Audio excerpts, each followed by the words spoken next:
Turn that light.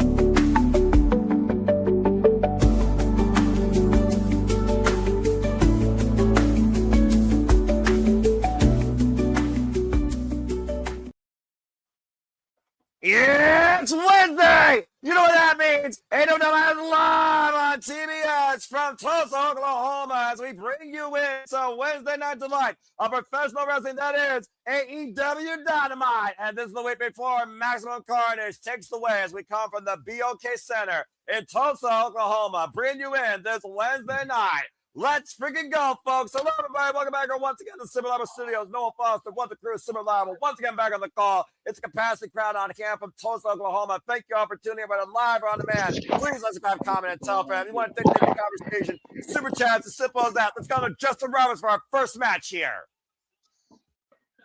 Look at the MJF scarves already. But of course, we are in Oklahoma, the home of the great Boomer Soon, as we welcome back to commentary the voice of professional wrestling. By God, good old JR, Jim Ross. As my mini JR always follows me. This man that's overcome cancer and has been in this business now for 50 plus years. You got the mini JR, and I got a Swerve right here.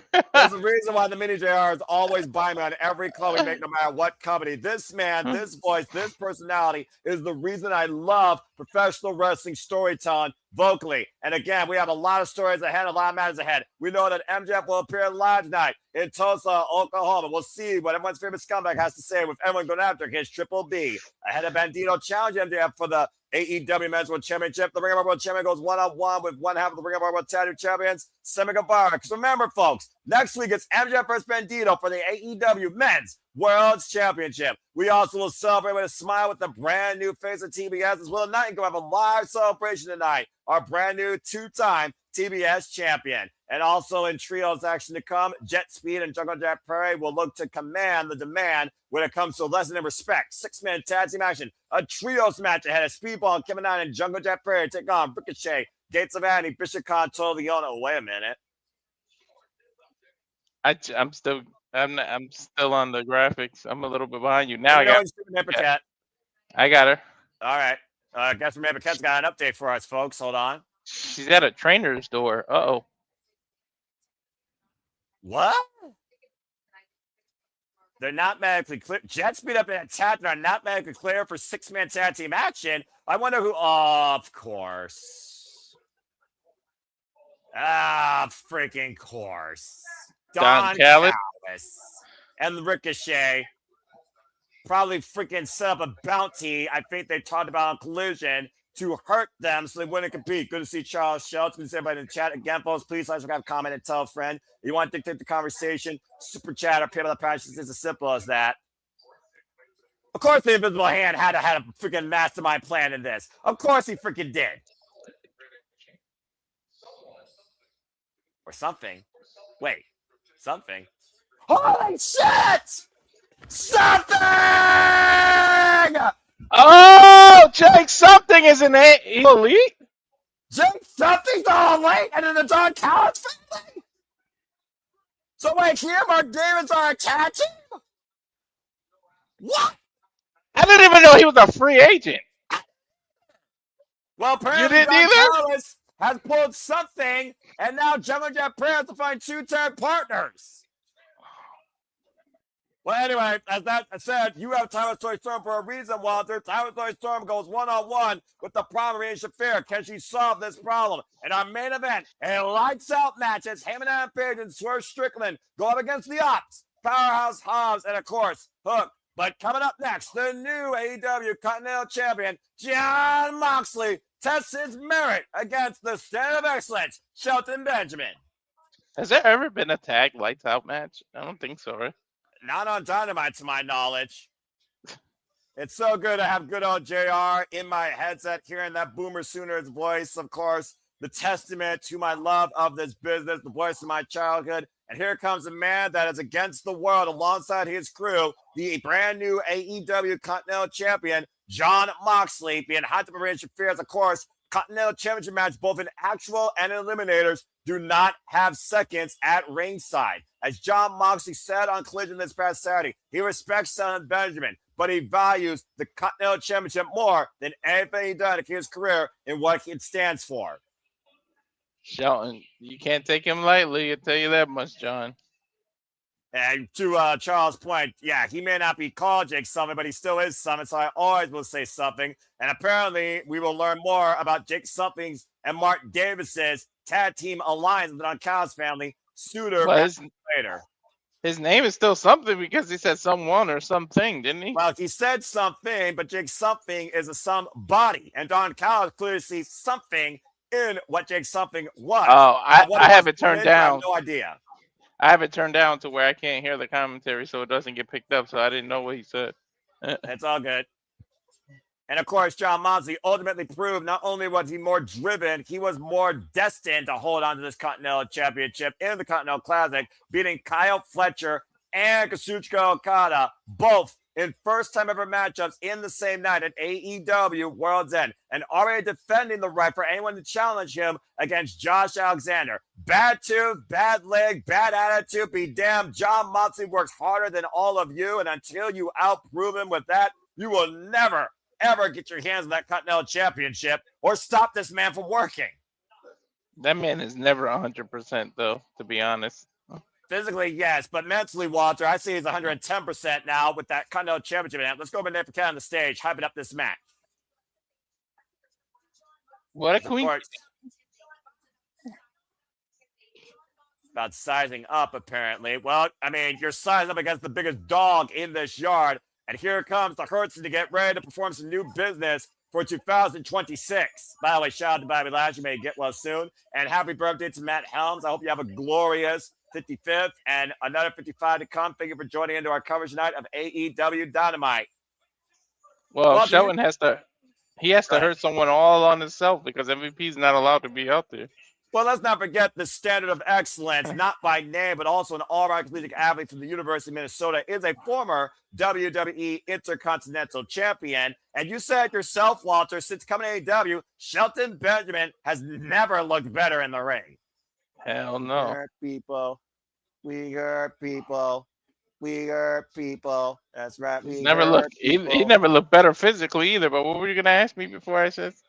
Well, you were talking about before how you were intrigued by this first time ever one-on-one matchup as Jon Moxley has never faced Shelton Benjamin before. And you talked about Shelton Benjamin's traditional collegiate background, counter wrestling intuitive. You wonder, though, can he exploit a weakness in Jon Moxley and earn a chance in the Continental Championship? And Jake Doyle right now is the name of Jake something, folks. Jake Doyle. He's gonna attack. He's gonna attack that ankle. You know how he is with the ankle. He was under the tutelage of Kurt Angle for how long in WWE? You know he knows what he's doing. Yeah, good point. Of course, part of the world's greatest tag team alongside Charlie Haas, as AEW Dynamite is the conversation right now on the X. And you all can be part of the conversation as well. Using hashtag AEW Dynamite, but please also like, subscribe, comment, tell a friend, and share what we do here at the Super Reliable Studios. I really didn't even know Jake Something was a freaking free agent. When would that happen? Well, apparently Jake Something is no longer something. He has Jake Doyle, and now I guess he's all elite, or at least under Don Callis' contract. That kills our gimmick. Well, as far as I'm concerned, I still will always hold the word something just to piss people off, and because I think that matters. And Okada will tie up here next. Man, like Jesus! Amateur background. And Moxley, the German suplex clinic. Again, gentlemen, right now making Moxley look like Crash just dummy. Now with the rear naked choke applied by Jon Moxley in the center of the ring. Look at that trip. Trip. And what is the first thing he does after the trip? I think he's going to target that ankle. Yeah, Jon Moxley, great awareness, a swing and a miss. And Moxley, though, squaring off against Shelton Benjamin. If Moxley's going to take Shelton Benjamin on, I think Jon Moxley's strength here will be the striking department. Keep himself up on his feet. Don't let Shelton Benjamin take him down to the mat. I don't know. You want to strike somebody who trains under Bobby Lashley right now? About to say MVP, of course, as well, who's been heavily influenced in Shelton Benjamin Bobby Lashley's career. You saw the way John Moxley may saw his life flash before his eyes. Of course, Shelton Benjamin has that crazy, ridiculous spinning back kick. Don't forget that Bobby Lashley and MVP both have mixed martial art careers outside of wrestling. So if they MVP. train together, About to say it, MVP, of course, first ever IWGP Intercontinental Champion. Congrats to Yosuji, by the way, on winning and restoring the IWGP Heavyweight Championship, version 4 title and by name. And figured all those that tune in our coverage of Wrestle Kingdom, again, German suplex released by Shelton Benjamin, going back to what brought him to the dance, the cleanness of those German suplexes. Now teeing up against John Moxley in the corner. Referee Paul Turner for this contest. Again, folks, it's a Continental Championship Eliminator match. If Shelton Benjamin beats John Moxley or outlasts the 20-minute time limit, he will get a future shot at the Continental Championship. Mox has his own kind of MMA career. He trains in jiu-jitsu. He trains in other, not just wrestling. So. Well, we also talked about Def Jitsu. Nice to see the big Bala, the original OBG1 in the chat. Sup, brother? Hope you're enjoying our coverage of AEW Dynamite and hope that you continue being part of it going forward. We'd love to have you on a call one of these times. Open palm strike to John Moxley, line up the chest of the Death Rider. Again, you think about 2026 right now, AEW really put themselves into a state of reset last year at New Year's Smash with MJF being caught up by 7 different people and John Moxley now holding the Continental Championship. And we got a new smiling face at TBS. Big boot by John Moxley in the corner. Of course, Shelton Benjamin, to your point, whoa! Right now going out alone without Bobby Lashley, who's recovering from injury, as Moxley controls the ring in the early going. I don't think these two face each other even in the other company because Lashley was on his way out when he came back. And of course, John Moxley, like a shark that smells blood in the water, going to where he's at his strongest and most violent outside the ring. And this is where it plays Shelton Benjamin did not want to be. To your point, Shelton Benjamin and Charlie Haas, former World's Greatest Tag Team, tutelage by Kurt Angle, toe kick to the midsection, hard Irish whip to Moxley in the barricade. This is crazy that you could still get people that have been in the business for more than 15 years and still get a first time ever out of them. Well, that just goes to show, again, we talk about the forever long span of professional wrestling.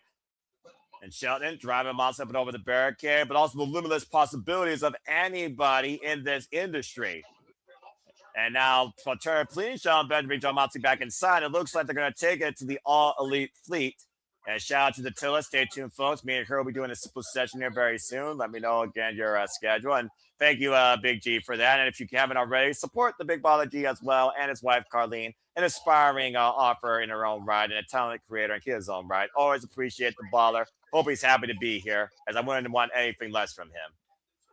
Paul Turner is giving them a lot of leniency because they could have both been counted out right now. Well, clearly Paul Turner doesn't want to count out either of these men, nor does anyone want to see this opening contest. And plus, you think about, again, John Moxley and the pedigree of a wrestler he holds himself to, as well as the violence of a brawler. Shelton Benjamin in hot pursuit. He might survive the 20 minutes if they're staying out here. Well, I mean, to be fair, Shelton Benjamin's not used to this atmosphere, to your point. Now, Moxley, finally amongst the masses, big elbow strike, rock Shelton Benjamin. Oh, this has got Moxley written all over it, going through the crowd. He's been doing this his whole AEW career. Hell, the Shield, too. Yeah, I'm about to say, let's not forget how the Shield used to deliver their own form of justice. But, of course, John Moxley knows the importance of this match, as well as Shelton Benjamin. MVP, for that matter, on commentary. Now, Moxley going back inside the ring area. Seems like he's got a better jump in his step, by the way, as we saw him able to go over the barricade. Shelton Benjamin, though. Whoa! Speaking of jump. Barricade, short-range clothesline. That's a jump for you. And right now, Benjamin returning from the outside back in, wiping out the Continental Champion. And it goes so good to hear JR's voice. Just makes me so damn happy. Mm-hmm. And John Moxley rolling to the outside. Yeah, Shelton rolled right with him. John Benjamin stay on the attack, though, not giving John Moxley any room to breathe. Smart decision by the potential future challenger for the Continental Championship. Again, folks, Continental Championship, no seconds. Allow that ringside German suplex on the floor. Dude, on the outside of the ring. And you see both of these men forehead to forehead right now. Shelton Benjamin waits like applied again. John Moxley trying to break the grip. Paul Turner starting his 10 count, though. Both men need to be aware of the count. Hammerlock thrown to the steel ring steps, and Moxley back inside. That's smart by Moxley because you figure about again, if Shelton Benjamin can't lock those grips for the German suplex, he neutralizes some of Shelton Benjamin's strength. Mm-hmm. Up to 8, and Benjamin rolls back inside at 9. But they have again let himself up for an injury exposure in the process. John Moxley now hyperextending that left arm. We've seen John Moxley, of course, use a modified Kimura in the past. Double wrist lock applied right now. The thickness, though, of Shelton Benjamin's arm might help him, though, in this hole. You look at the tail of the tape, both men, similar body build. Tested veterans of the game, to your point. We talk about John Moxley's level of experience, and Shelton Benjamin's underestimated for his ring IQ as both men collide in the middle. And again, folks, our opening contest here. Will Shelton Benjamin earn himself a date for the Continental Championship? Stay tuned. Let's look quite picture with us on Sling. If you're on HBO Max, full commercial break, fuck television, but don't go anywhere. And again, like we talked about before, Shelton Benjamin, again, such an underappreciated athlete of his caliber. And the fact this guy was in the same name class as Brock Lesnar. Yep. Isn't that crazy? Yeah, right? They used to together dominate, and they never did that in WWE. I'm about to say. They teased it. I'm about to say they never got followed. Silicon North, of course. MJF will be in Tulsa, Oklahoma. What we have to say towards what Kenny Omega, Darby Allin, Bandido, who's going after him next week, and others have already played eyes on his Triple B. What will our AEW Men's World Champion stay? Stay tuned. Speaking of which, Bandido, who will challenge next week, MJF, will go one-on-one with Sammy Guevara. And of course, Timeless Toy Storm takes on Marina Shafir. Does she have the solution to this problem? That and so much more. Nice takeover into the Kimura now. Double wrist lock, key lock applied by John Moxley. And we'll celebrate Willow as the 2-time smiling face of TBS. And again, folks, if you're tuning in for the first time, we do this for all the biggest shows, specials, pay-per-views, and PLEs across all things wrestling. Shout out to W fam for WWE, NXT, TNA, ROH, AEW, and other promotions, including the 2 GCW, JCW, HOG, and Wrestling, West Coast Prestige, etc. Of course, Shelton Benjamin talking about New Japan, former member of Suzuki-gun, once known, of course, as X. You see John Moxley now applying the cross-arm to Katami. Shelton Benjamin's reach, though, allowing him to go to the ropes. To your point, Walter, Shelton Benjamin is 50 years old, and he's been involved in this game now for 26 years. It's ridiculous. Right? Of course, former AEW World Tag Team Champion alongside the almighty Bobby Lashley. They reign as tag champions for 214 days. His first title since 2020, when he was Raw Tag Team Champion alongside Sir Alexander as part of the Hurt Business. Has not killed a singles championship, though, since the WWC Universal Heavyweight Championship in 2010 and the W9 States Championship in 2008. Mm-hmm. What was he, the golden standard back then? Yeah, he was the gold standard back then in WWE. He was also the highlight reel in any ladder match, but never won the Money in the Bank briefcase. John Moxley, though, has youth on his side. He is 40 years of age, but he's also been brawling for the last 21 years in this game. It's been literally the backbone of AEW since its inception. The hardest worker in AEW this last calendar year alone, in and out of pay-per-views and every AEW and Collision show. 54 matches total last year alone for the Death Rider.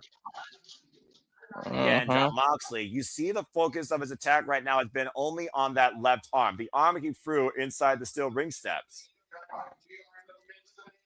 And again, folks, welcome back here as we are back in full picture. This is an AEW Continental Eliminator match. If Shelton Benjamin lasts for 20 minutes or beat John Moxley, he will get a future AEW Continental Championship match.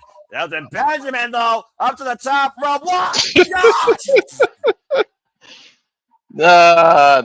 Dude, Kurt Angle used to do that same thing. He's learned a thing or two from his as a ridiculous mentor. Overhead hip toss out of the corner. Left arm injury be damned. Sending John Moxley freaking flyer miles there. If anything, he bought himself some breathing room for a moment.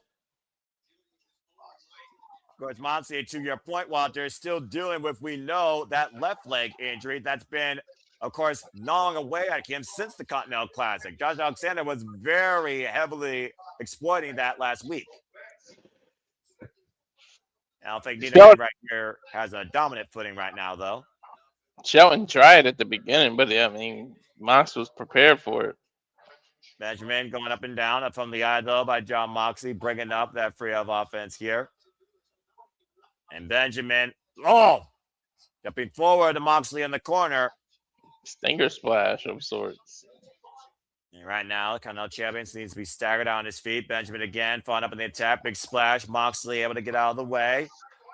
Gets out. Drops down and drops down levels. Go back to the Renegade choke. But Benjamin, smart awareness, though. Catching the grip. Elbow to the midsection. Oh!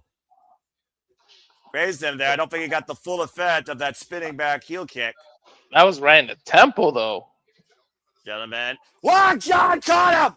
Jumping flatline as Moxley came in. I'm not sure he got the worst of it, though. I don't know what happened, because it looked like he clotheslined him during the flapjack. Yeah, I'm not sure if Jon Moxley caught Shelton Benjamin with the lariat right before Benjamin hooked him into that flatliner. Either way, both men down. Neither one able to capitalize right now. This has very much been a dead heat. I think the time limit might come out. What time is it already? Well, we got to be pretty close to the time limit after that announcement, if not at least halfway point. Again, folks, stay tuned. We'll be back here next week, Wednesday, covering Maximum Carnage, as that is a special AEW Dynamite, and we cover the special shows.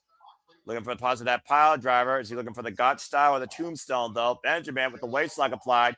Looking for the German suplex release.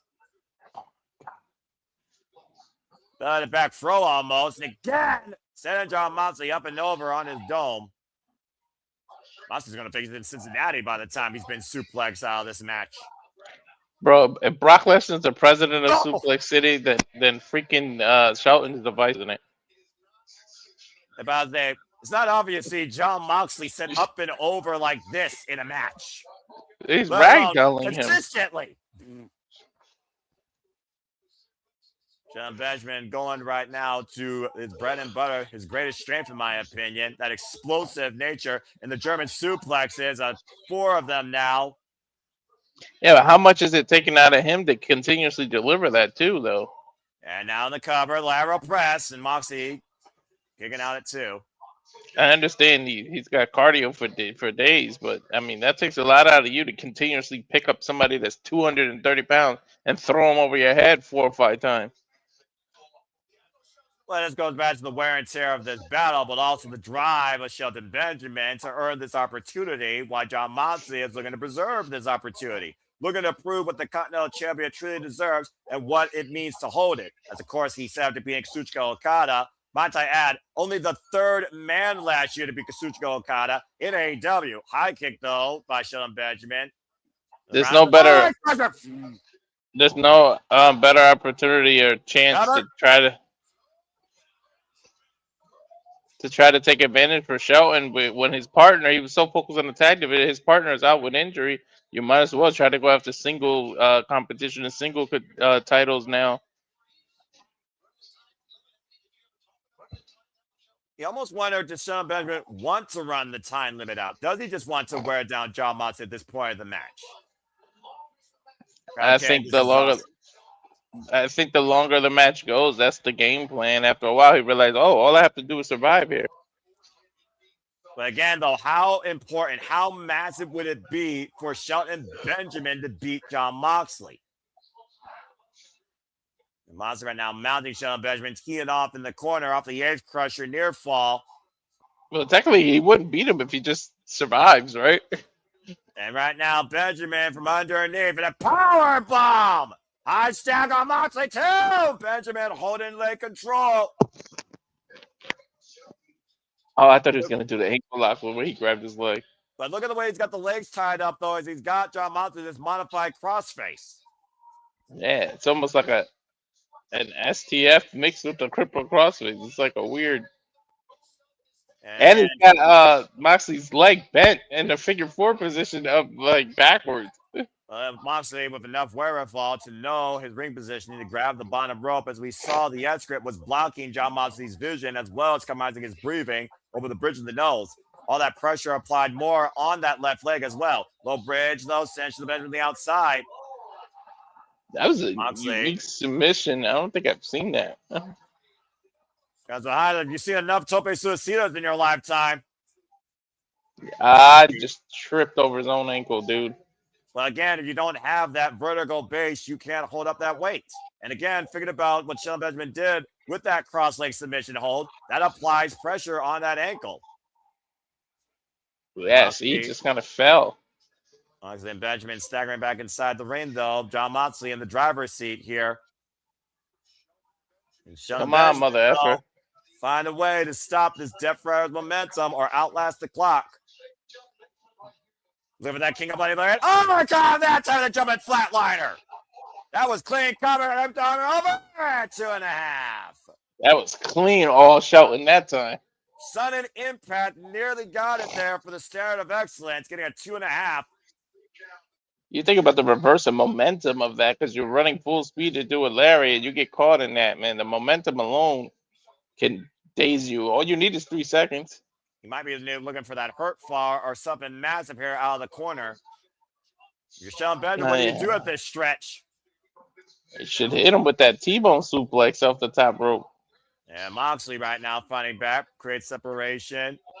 Elbow, I think, caught Shelton Benjamin right underneath the jaw. Jon Moxley now pressing the top rope. And again, Benjamin. Get kick to the back of the leg. That was smart. And Shelton Benjamin with the fall French kick with a far leg and 2 counts. That was smart. He hit the leg first, chopped him down like a tree. Proficient striking there and poise and position by Shelton Benjamin. Again, attacking the vulnerability known on Jon Moxley. These two are being each other's equals so far in this match. A jumping knee strike. He's been putting people away with that. Gets to the midsection. Looking for the back shift. Double DDT. Am I doing Moxley with the near leg? And Benjamin kicks out 2. He was also kind of close to the rope. I think he's doing the bulldog choke. Yeah, he's looking for that rear naked bulldog choke with the point of the elbow underneath the jawline. Yeah, he reversed the bulldog. It's just a regular, pretty much sleeper now. Now into the final 60 seconds of this 20-minute contest. If Benjamin outlasts the clock, he will earn a future shot, or he can still try and beat this man as he forces Moxley to break the hold inside the ropes. It's not in him to just relax and take the break either. He's going to try.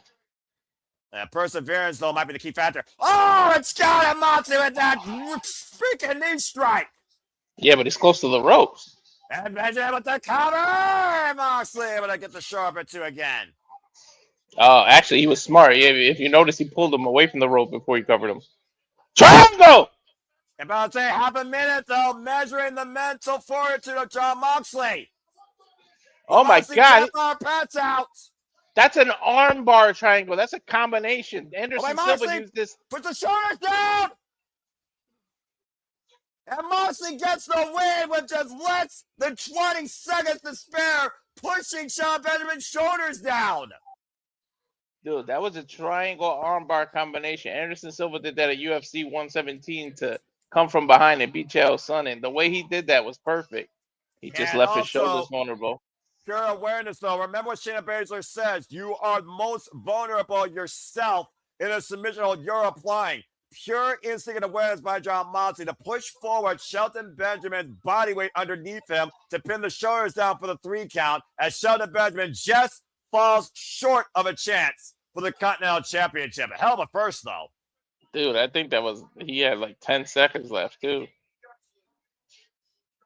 The awareness of Jon Moxley catching the all-collegiate guy, Shelton Benjamin off card for 3 seconds was the difference maker. Bro, he had about 10 seconds of some crap. There's a great That's a hell of an opener. Match. Yeah, great wrestling match. If this is the opener of Dynamite, we got a long night ahead of us. Yeah, handshake approved out of respect here. Again, this is what AEW is all about. This is what Jon Moxley believes the Continental Championship deserves and what AEW deserves. You can't argue with the result here. That was pure fair and square, clean right down the middle. Buzzer beater victory. All he had to do was survive about 7 or 8 more seconds, to be honest. Well, all that Shelton Benjamin had to do was find a way to push Jon Moxley up. But again, like you said, he had that modified triangle in so deep, he couldn't relieve the pressure. No. That's the thing. You said it. You're so vulnerable when you're trying to submit somebody. You don't think about what you're doing, your own body's position. You just think about trying to tap somebody out. Well, I know we are going to think about it again. We will still hear from our scumbag to come here later tonight as Bandido goes one with Sammy Guevara. As next week, MJF goes one with Bandido for the first time ever. Their second in-ring encounter since the Casino Gauntlet. Back it all in. It sucks that Bandido's his first title shot because you know he's not going to win it. It's like, there's no way MJF's going to lose his first title. That's it. Will he be there? I mean, I wouldn't rule it out, honestly, just saying. But still, though, a great opening contest here tonight on Dynamite. I think you have to fly to Japan there, Well, speaking of Japan, Walter, as we saw last Sunday, we honored a legend's career for the final time as Hiroshi Tanahashi took on Rainmaker Kazuchika Okada in his final match ever. And of course, Kazuchika Okada made the record 10 singles wins over the Ace. But it took the original Rainmaker to finally put Tanahashi down at the end for the 3 count. As we say, thank you, Ace. Forever the legend. Forever Ace. They battled for damn near 22 minutes. 30 minutes, actually. And coming 30. up next, I meant to say 30. Yeah, you're fine, dude. Coming up next, does Jack Perry have 2 friends? We'll find out trios action with the demand when AEW Dynamite returns to this commercial break. Fuck television. 30-minute match and about a 45-minute celebration at the end. Every damn minute of that hour plus sensational setup for Tanahashi was worth Wrestle Kingdom alone. Damn it. Mm-hmm. Anyway, and also every single minute that we talk about New Japan Pro Wrestling is more excitement for me to once again remind people that I hope that you enjoy the passion, the content, the coverage that we do. Again, shout out to our Canadian friend Ash. If you haven't already, don't be a dickhead. Subscribe to Data Bad for Wrestling. She will be coming very soon with a New Year's Dash and Wrestle Kingdom review. Shout out to Ash, who of course was part of the call with me and Walter for Wrestle Kingdom 20, as we hope to bring you more New Japan Pro Wrestling watch-alongs and calls later this year, including but maybe not limited to New Japan Cup Final, Sakura Genesis, Dominion, G1 Climax, Beginning and Final, and so much more. So please stay tuned, including a new beginning coming up in New Jersey here very soon. But anyway, Walter, again, Shelton Benjamin, though, he wanted to start new business after going to the Continental Championship. What do you think now holds, what do you think business now is in store for him, that the fact he lost to Jon Moxley fair and square for this opportunity? I don't know. The fact that it happened in the last second, he might still deserve that title shot. You never know. Moxley might say, you know what? Just to prove it's not a fluke, let's do it. And give him a shot. You know what I mean? Well, I could definitely see that. The merit of the wrestler, the merit of a man being, questioned by MVP who loves to influence everything, his own managerial ways. But honestly, yeah, I wouldn't mind seeing Shelton Benjamin and Jon Moxley run it back. That being said, who else is going to step up to the Death Rider next? Who else is going to try and take this cornerstone he now owns in the Continental Championship? Could Jon Moxley go as far with this title as Kazuchika Okada did? By the way, folks, Kazuchika Okada is still the AEW International Champion. The Unified Championship is officially retired. So he still got that title to defend. So, because I was going to say, man, who knows if Okada wouldn't say, hey, I want to run that back. Well, I mean, again, you think about the people that Okada beat Tenyu in his final match. Manabu Nakanishi in his final match. Hiroshi Tanahashi in his final match. Jon Moxley, though, has beaten a squad of aces in New Japan, including Hiroshi Tanahashi. Yeah, he was IGWP champ, too. And of course, speaking of champions, we now live once again in MJF's world as he now holds the Triple B. But we also know we heard the battle cry, and we will see more often than not Kenny by God Omega, as Kenny looks to prove he's not the belt collector, he's not the best belt machine, but a man that could be champion one more time. Could we see the Cleaner and MJF collide again for the AEW Men's World Championship? One last time, the Cleaner may ride high, or will MJF prove once again that he's better than him? One of the many names this year on the docket for MJF's Triple B by any means necessary. That might be Kenny Omega's last stance too, with diverticulitis, with his age, with everything. You don't know how many more opportunities you're gonna get.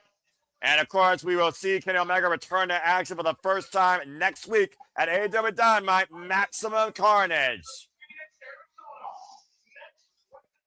And now we get ready for Trios Action. And shout out to New York State of Mind, BK. And yes, we will be covering TNA's first AMC show next week. Stay tuned for more of that as far as what else we are going to do in the watch launch schedule to come for 2026. And thank you again for tuning in.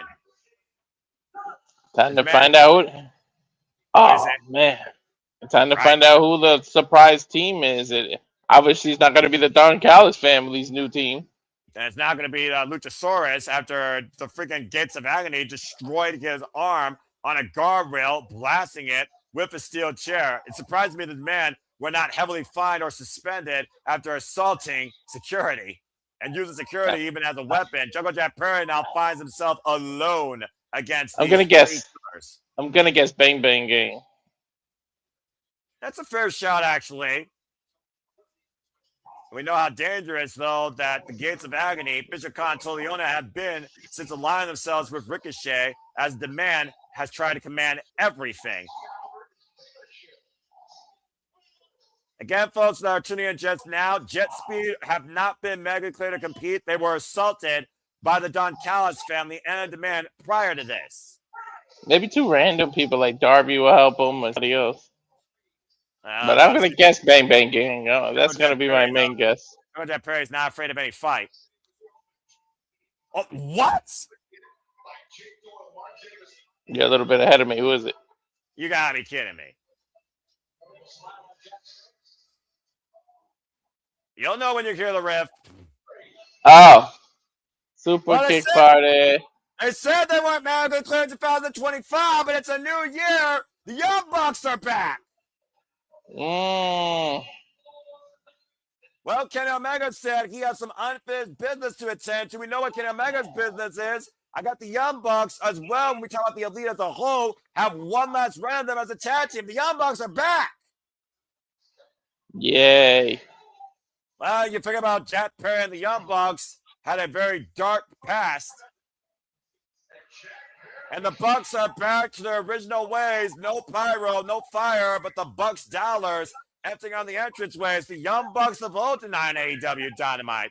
I did not see this coming, actually. What a coincidence that they were able to return when Perry needed them the most.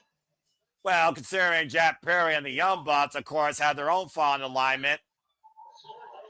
And bell rings are underway for this contest. Rick Knox, looks like everybody's coming out here for the first Dynamite of the new year. Let's forget, Walter, this is the first Dynamite of 2026. That's right. I didn't even think about that until you just mentioned it. Like, it's like I knew it, but it didn't cross. Like, I didn't put two and two together almost. Yeah, I'm not going to lie. Ricochet looks actually pretty good in that hat. He should wear it. And the Bucks split the uprights. Well, when you have a dome shape like that, a hat just makes it look. Well, it's also easier for the hat to sit on the head. But then again, what do I do? I don't wear hats. I wear a headset. Jack Perry, though, looking to make a sacrifice with a moonsault to the outside, wiping out the Gates of Agony. Dude's head looks like a freaking cue ball. And Perry, like, it's fair. And great take. Now look at the fire out. Jungle Jack Perry coming out here. Of course, previously facing Ricochet for his AEW National Championship. And with Luchasaurus, of course, was taken out. Of course, the Young Bucks, of course, previous AEW Tag Team Champions 3 times over. Jungle Jack Perry and the Young Bucks, who at one point were the best of friends. Nice flapjack takeover there on Ricochet. Triple team offense with the drop kick. It's not elite anymore. I don't know. What do they even call themselves? Is it still elite? Well, I would consider that Kenny Omega and the Young Bucks are always going to be the elite for life. But clearly, all three men are taking their own paths here. And for the Young Bucks, it may not be about the money anymore. It may just be about the passion. As we're seeing the Young Bucks in full color here, you heard me right, folks. tassels and everything. Backbreaker over the knee. It actually fits it because it looks jungle themed, so it fits it. And it does to a degree, but they've always were known back in the original days for the tie-dye and the tassels. Mm-hmm. And Irish whip. And right now, Ricochet, by the way, has been completely isolated. The tarantula being applied here by Nick. It's smart. You don't want them big two Samoans in there. Isolate Ricochet, the smallest guy. And Jackson, Cazadora on Ricochet. Whoa, roll through face first. Let's be fair. The other Jack Perry and Matt and Nick are big men themselves. You might as well isolate Ricochet. Yeah, I'm about to say, though, as you see, Bishop Khan coming in Ricochet off that jumping implant DDT, saving Ricochet here at low bridge by the Gates of Agony. Young Bucks right now taking flight. Tope Suicidas wiping the Gates of Agony further away on the outside. And again, Jack Perry and Ricochet are the two legal men. That was awfully close. Nicholas Ferrante is also involved here in the chat. That was awfully close to disaster. Matt's foot almost clipped that rope during that dive. Yeah, from the backyards to the big stage. Oh! DDT and the senton, inside outside action, covered by Jack Perry inside the ring of Ricochet. Gets a 2.5.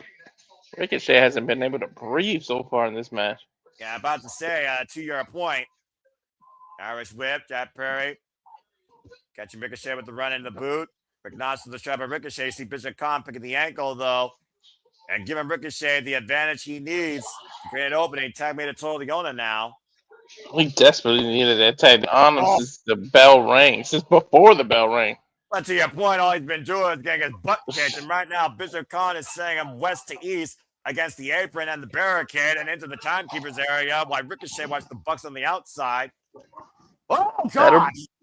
That'll bruise both sides of your ribs. And friggin' pounce by Leona, sending Jack Perry up and over.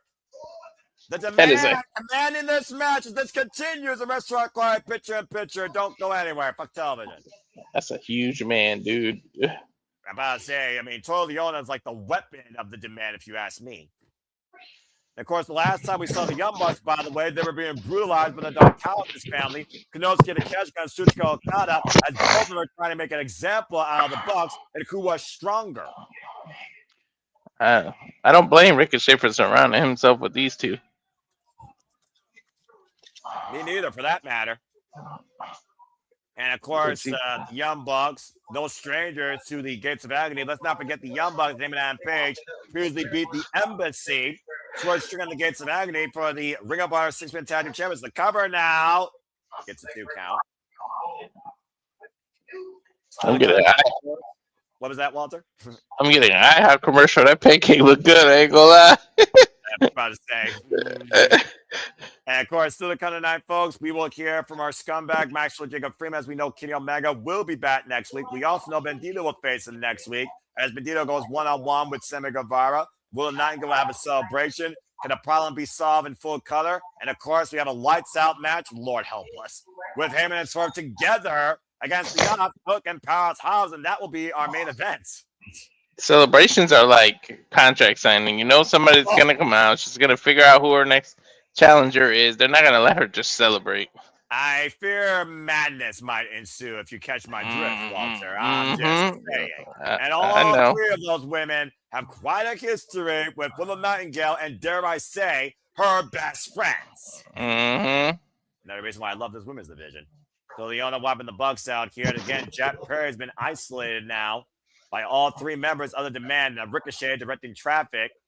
The drop kick into Gary the back of the head. Bishop Khan with a running shotgun, John Woo drop kick. Oh, God, the hip attack by Leona. Pendulum drop kick by Ricochet. It's just been nothing but an all-out assault against Jungle Jack Perry.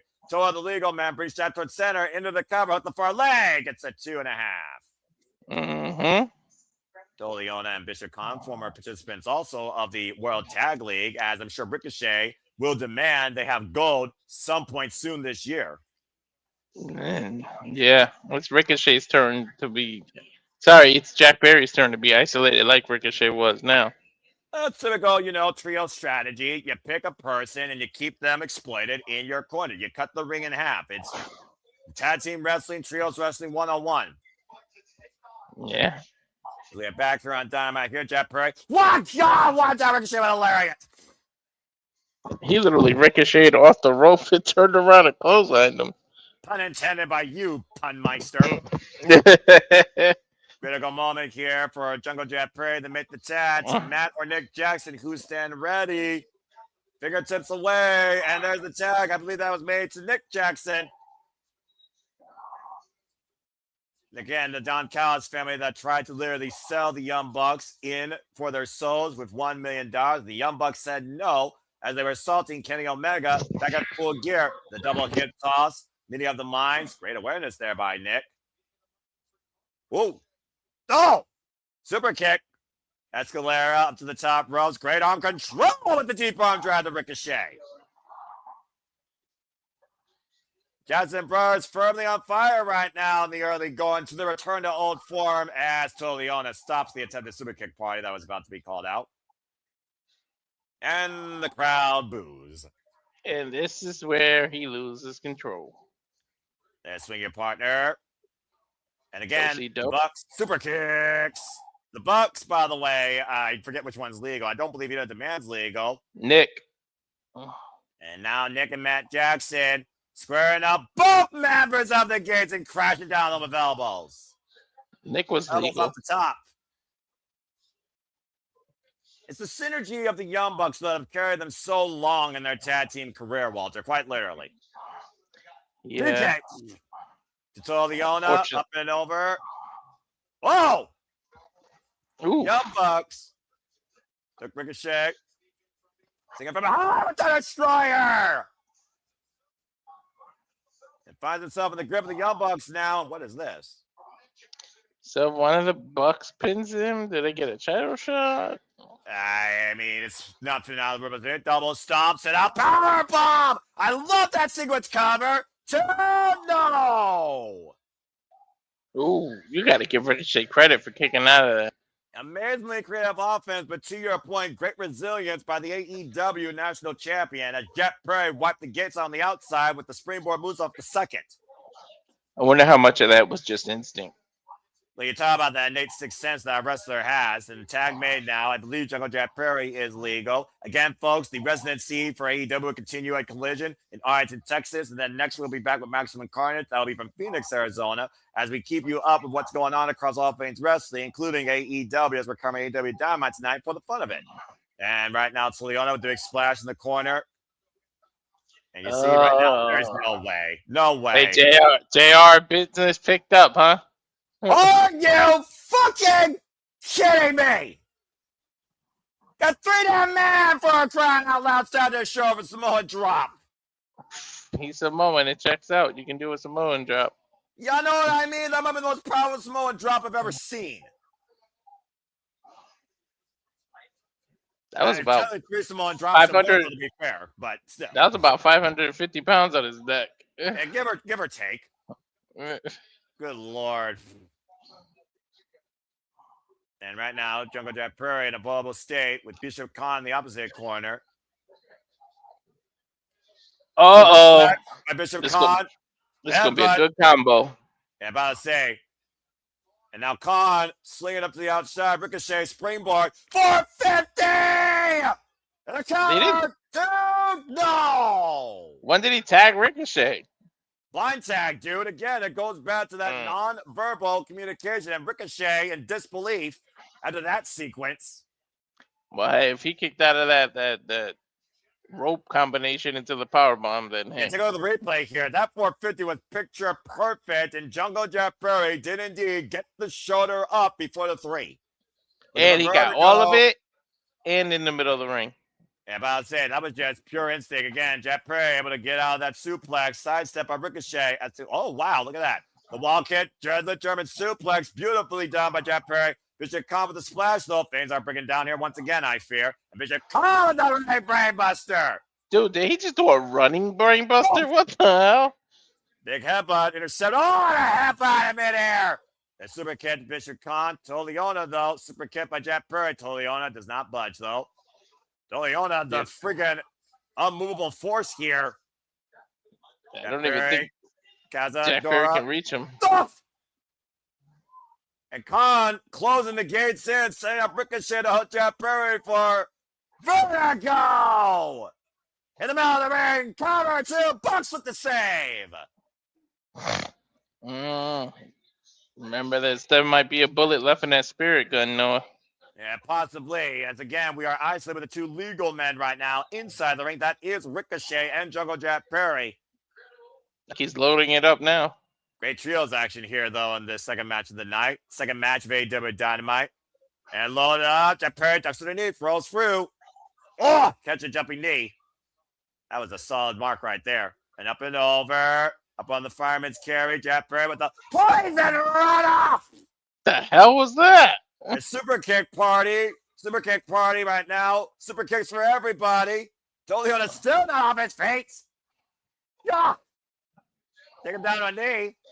The triple super kick takes the big man out of the equation for the time being. Yo, dude reversed a Death Valley driver into a poison rana. What the hell? Ricochet up on the shoulders right now. Oh, does this look familiar? Escalera. What the hell? At the top, Nick Jackson wiped the gas on the outside. Jack Perry, though, comes out of ice. They might actually do it here. BT trigger. Twice. And Jack Perry sacrifice. The running knee strike. The counter back press. Jack Perry, the Bucks the win. Smart, because the Bucks isolated the other. They jumped on top of the other two so they can't interfere. That's as good as the trios match we're going to get here by AEW standards. That's for sure. A fine form. That's the Young Bucks nostalgia tonight. Helping out Jungle Jack Perry, wiping out Ricochet and the man tonight on Dynamite. Perry couldn't do it when the title was on the line, but he did. Oh, he owns a pinfall victory over Ricochet now. Well, I would definitely say he probably would get another shot at that, because if nothing else, we know Ricochet has a very fragile ego. Don't wait, man. Is that something? Oh, that's Mark Davis and Jack Doyle. Jack Doyle. Oh, Doyle. God, I gotta get used to this. Family. The gut wrench. Oh, God, a pile driver by Mark Davis to Matt. Well, you want to make an immediate impact. And big elbow strike to Nick. And the Don Callis family and the Demand running roughshod here against anybody that's opposed them, and Don Callis for that matter. That's how you make an instant star on his debut. Look at this. Yeah, this is how you make something into somebody. And you see Don Callis, remember, targeting his personal vendetta against the Bucks last year after they betrayed him. Is that SS0? Yeah. Oh, wait a minute. Kevin Knight and Dead Speed. Speed on my belly with hockey sticks. Little payback for that stuff from earlier. Well, he is from Canada. Oh, wait a minute. The lights went out. What the hell? Don't know what's happening. I can't see anything.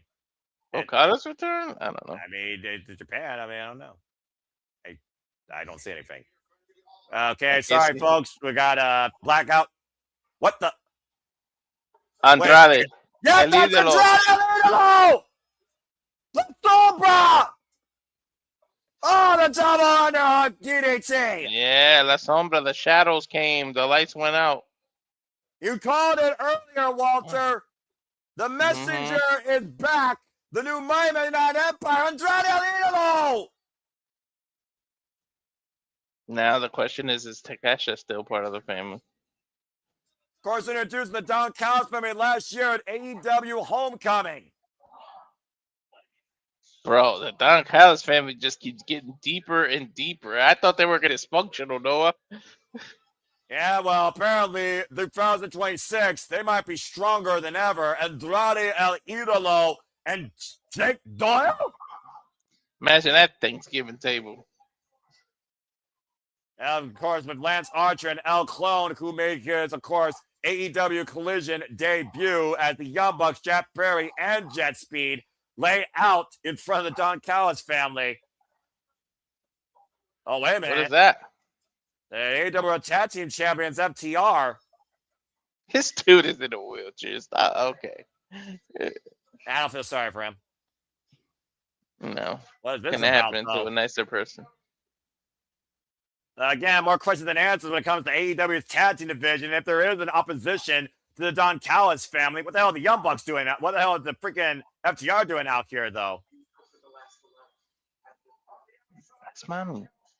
I mean, I guess they do have history with, of course, Jet Speed and the Young Bucks and Jurassic Express to a degree, but that was random. And were they on Andrade, possibly? Well, more questions than answers, but one thing's for certain. Our Lights Out match is still to come. But coming up next, get ready to smile and celebrate with the new smiling face of TBS. As we have the AEW TBS Chamberlain Nightingale live celebration up next on Dynamite after this commercial break. Fuck television. So the lights went out already. Well, yeah, but here's the thing. AEW is responsible for that, clearly. And that was obviously staged by Don Callis, the invisible hand, at work again. Good God, this Don Callis fan keeps getting deeper and deeper. Pitching boy. Anyways, we got a commercial break here. Again, I hope everyone's enjoying the coverage, the conversation, the reactions, everything that we do here. If you enjoy what we do with wrestling, stay tuned. We level up with some gaming. Check this out.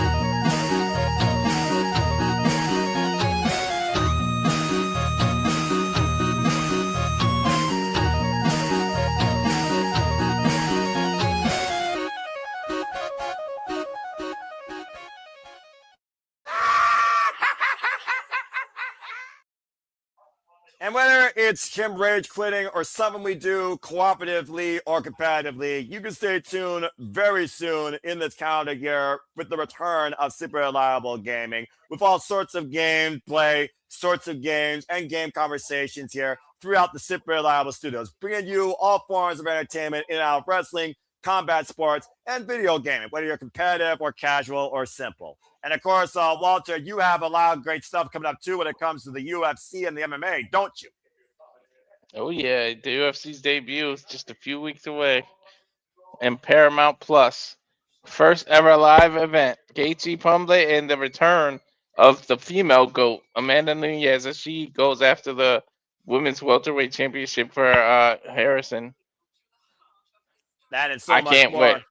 That's so much more as you can expect. Walter Cruz on the call, his own Mara Ranello, or that Jimmy guy used to be part of WWE. As of course, we keep you in tune for all the things to come again.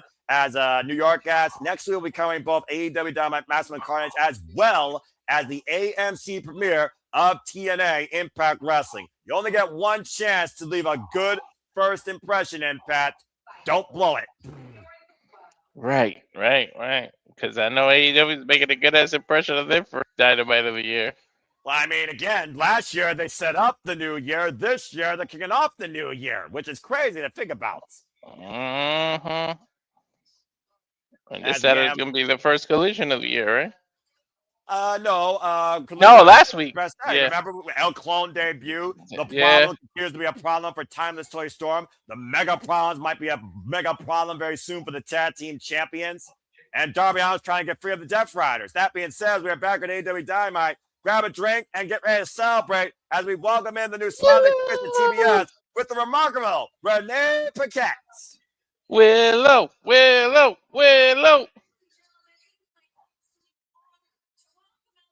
Wow, they set that up quick, huh? Yeah, I mean, you know. A double champ! How can you not be smiles for this baby face that has touched everybody's heart, whether you watched her in action in AEW or not, after the tender embrace by Chris Statlander, so proud of her friend, as Willow Nightingale at Walter's point, is a double champion! I actually do what I said. Chris Statlander does not use the freaking confetti popper. Of course, Walter, was last week on New Year's Smash that we saw Willow Nightingale take down the CEO in a match that was near 600 days in waiting for redemption as the Babe with the Power Bomb became the Babe of TBS once again. Yep. Well, they do that. They have the tag team titles on Collision and then TBS title on Dynamite. You could do that. Look at Statlander picking her up. And again, Chris Statlander could not be happier for the journey that both her and Willow have been on to reach this point to be the faces of AEW. Oh, I thought the lights were getting messed up now. Tulsa, Oklahoma, you got bad weather out there? What's going on with you people?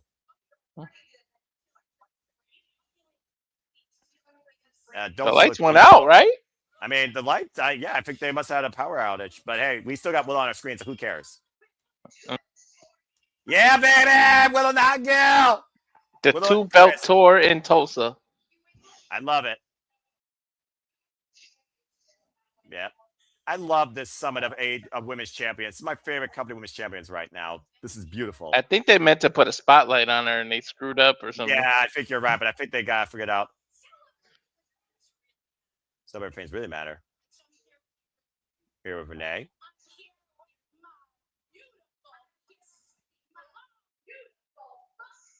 Beautiful, busty, badass, blonde babe, Harley Cameron. We all love Harley. We're all happy for Harley. Proud of Harley. Let's see what she calls Chris Statlander. The women's title champion. We did a suburb of Union. Could have been reunited with my championship. Yep. And Statlander, right? And that's pretty sweet. But I must be reunited with the AEW World Women's Champion, the incomparable, amazing Chris Statlander. Don't fucking rock the stats where it's at! Better than Jade Cargill, better than Jesse J, damn it! I mean, your girl loves some cake. I mean, who doesn't love cake? But the one she loves most of all is this. She loves to fight, love the competition. We all love cake. We all love cake. We love Willow. We're also going to talk to our challengers. Because you want to be TBS challenger, or you want to be tag team challenger. The girl wants it. I'll do 2 fights in one night. Oh, whoa. Don't overwork yourself. That's what pro wrestling's about. Damn right. But if somebody wants to come crash into my party, they want me to be this person. Listen. Hey, she got a point. I said that was gonna happen. Look, she.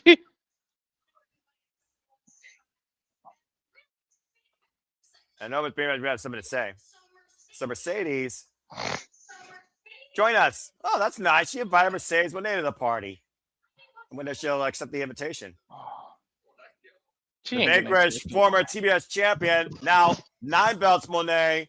Of course, still the CML Women's World Champion, losing the Rep Speed of Bruiserweight Championship to Windsor, and losing the Ring of Honor Women's World Television Championship to Red Velvet. I think the CEO has been demoted. It looks like the CEO is attending her own funeral. She's mourning. Oh. I mean, we talked about before, though, Walter. She did have the longest reign in TBS titles history, as well as the second highest defense record, just one short of Jade Cargill in successes. Mm-hmm. Defending that title in and out of AEW. Yeah, I talked all that smack, but dude, you can't deny what happens when the bell rings, bell to bell with her. I'm about to say, let's see what's going through the head of the CEO right now.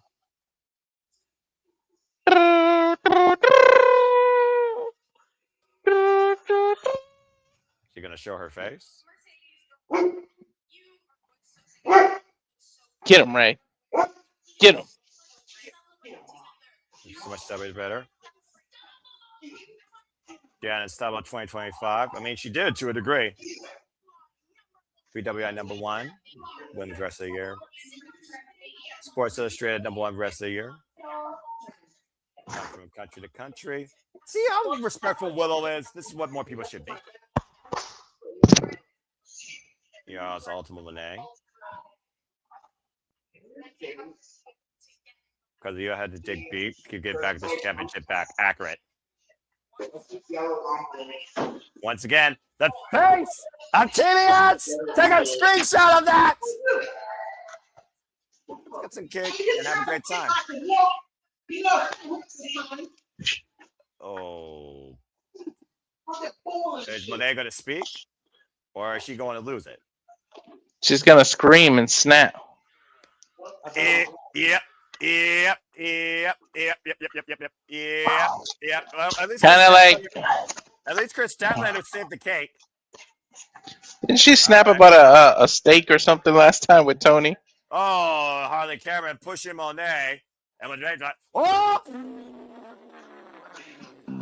Oh, no. It just got bad to worse for the CEO.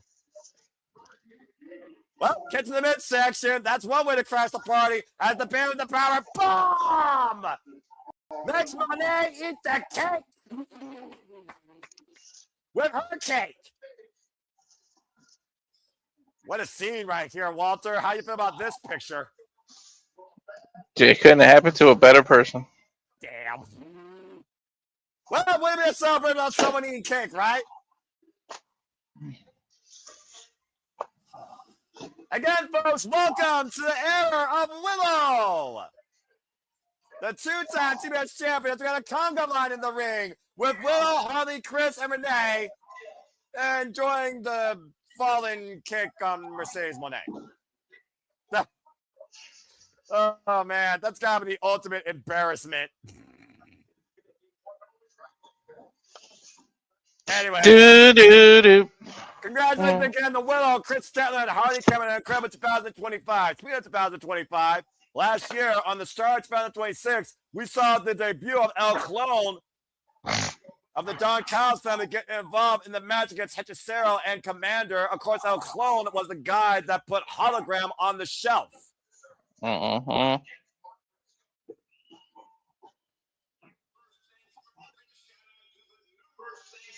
At first phase, things first, baby. And my boy, my Briscoe, about to give us something good to say. He did the what? Been our TNT champion since November 2025. Been sitting back, enjoying the Continental Classic. That's amazing. Darren G, I'm always enjoying it. It's my favorite show every week, so it's good to see you as well in the chat as well. Have time to recuperate, regenerate, rejuvenate, recalculate. You feel dangerous. And lately, I'm not doing so good. Why you not doing so good, Mark Briscoe? Let's see how much that belt costs, that TNT replica. Cause I like that one. Right, I did too. On the feeding at home. Oh, who's gonna scratch this itch? So whoop that ass. You just missed Willow's celebration, Lee. They catch a zero, the TNT title. Coming for a circle. He knows the zero, the bam man. Wait, is he calling out to Cesaro? You know, you don't mind. Let me peek into the future. Saturday, TNT. It's a Cesaro as a sorcerer, not a freaking fortune teller. Don't question Mark Briscoe's wisdom.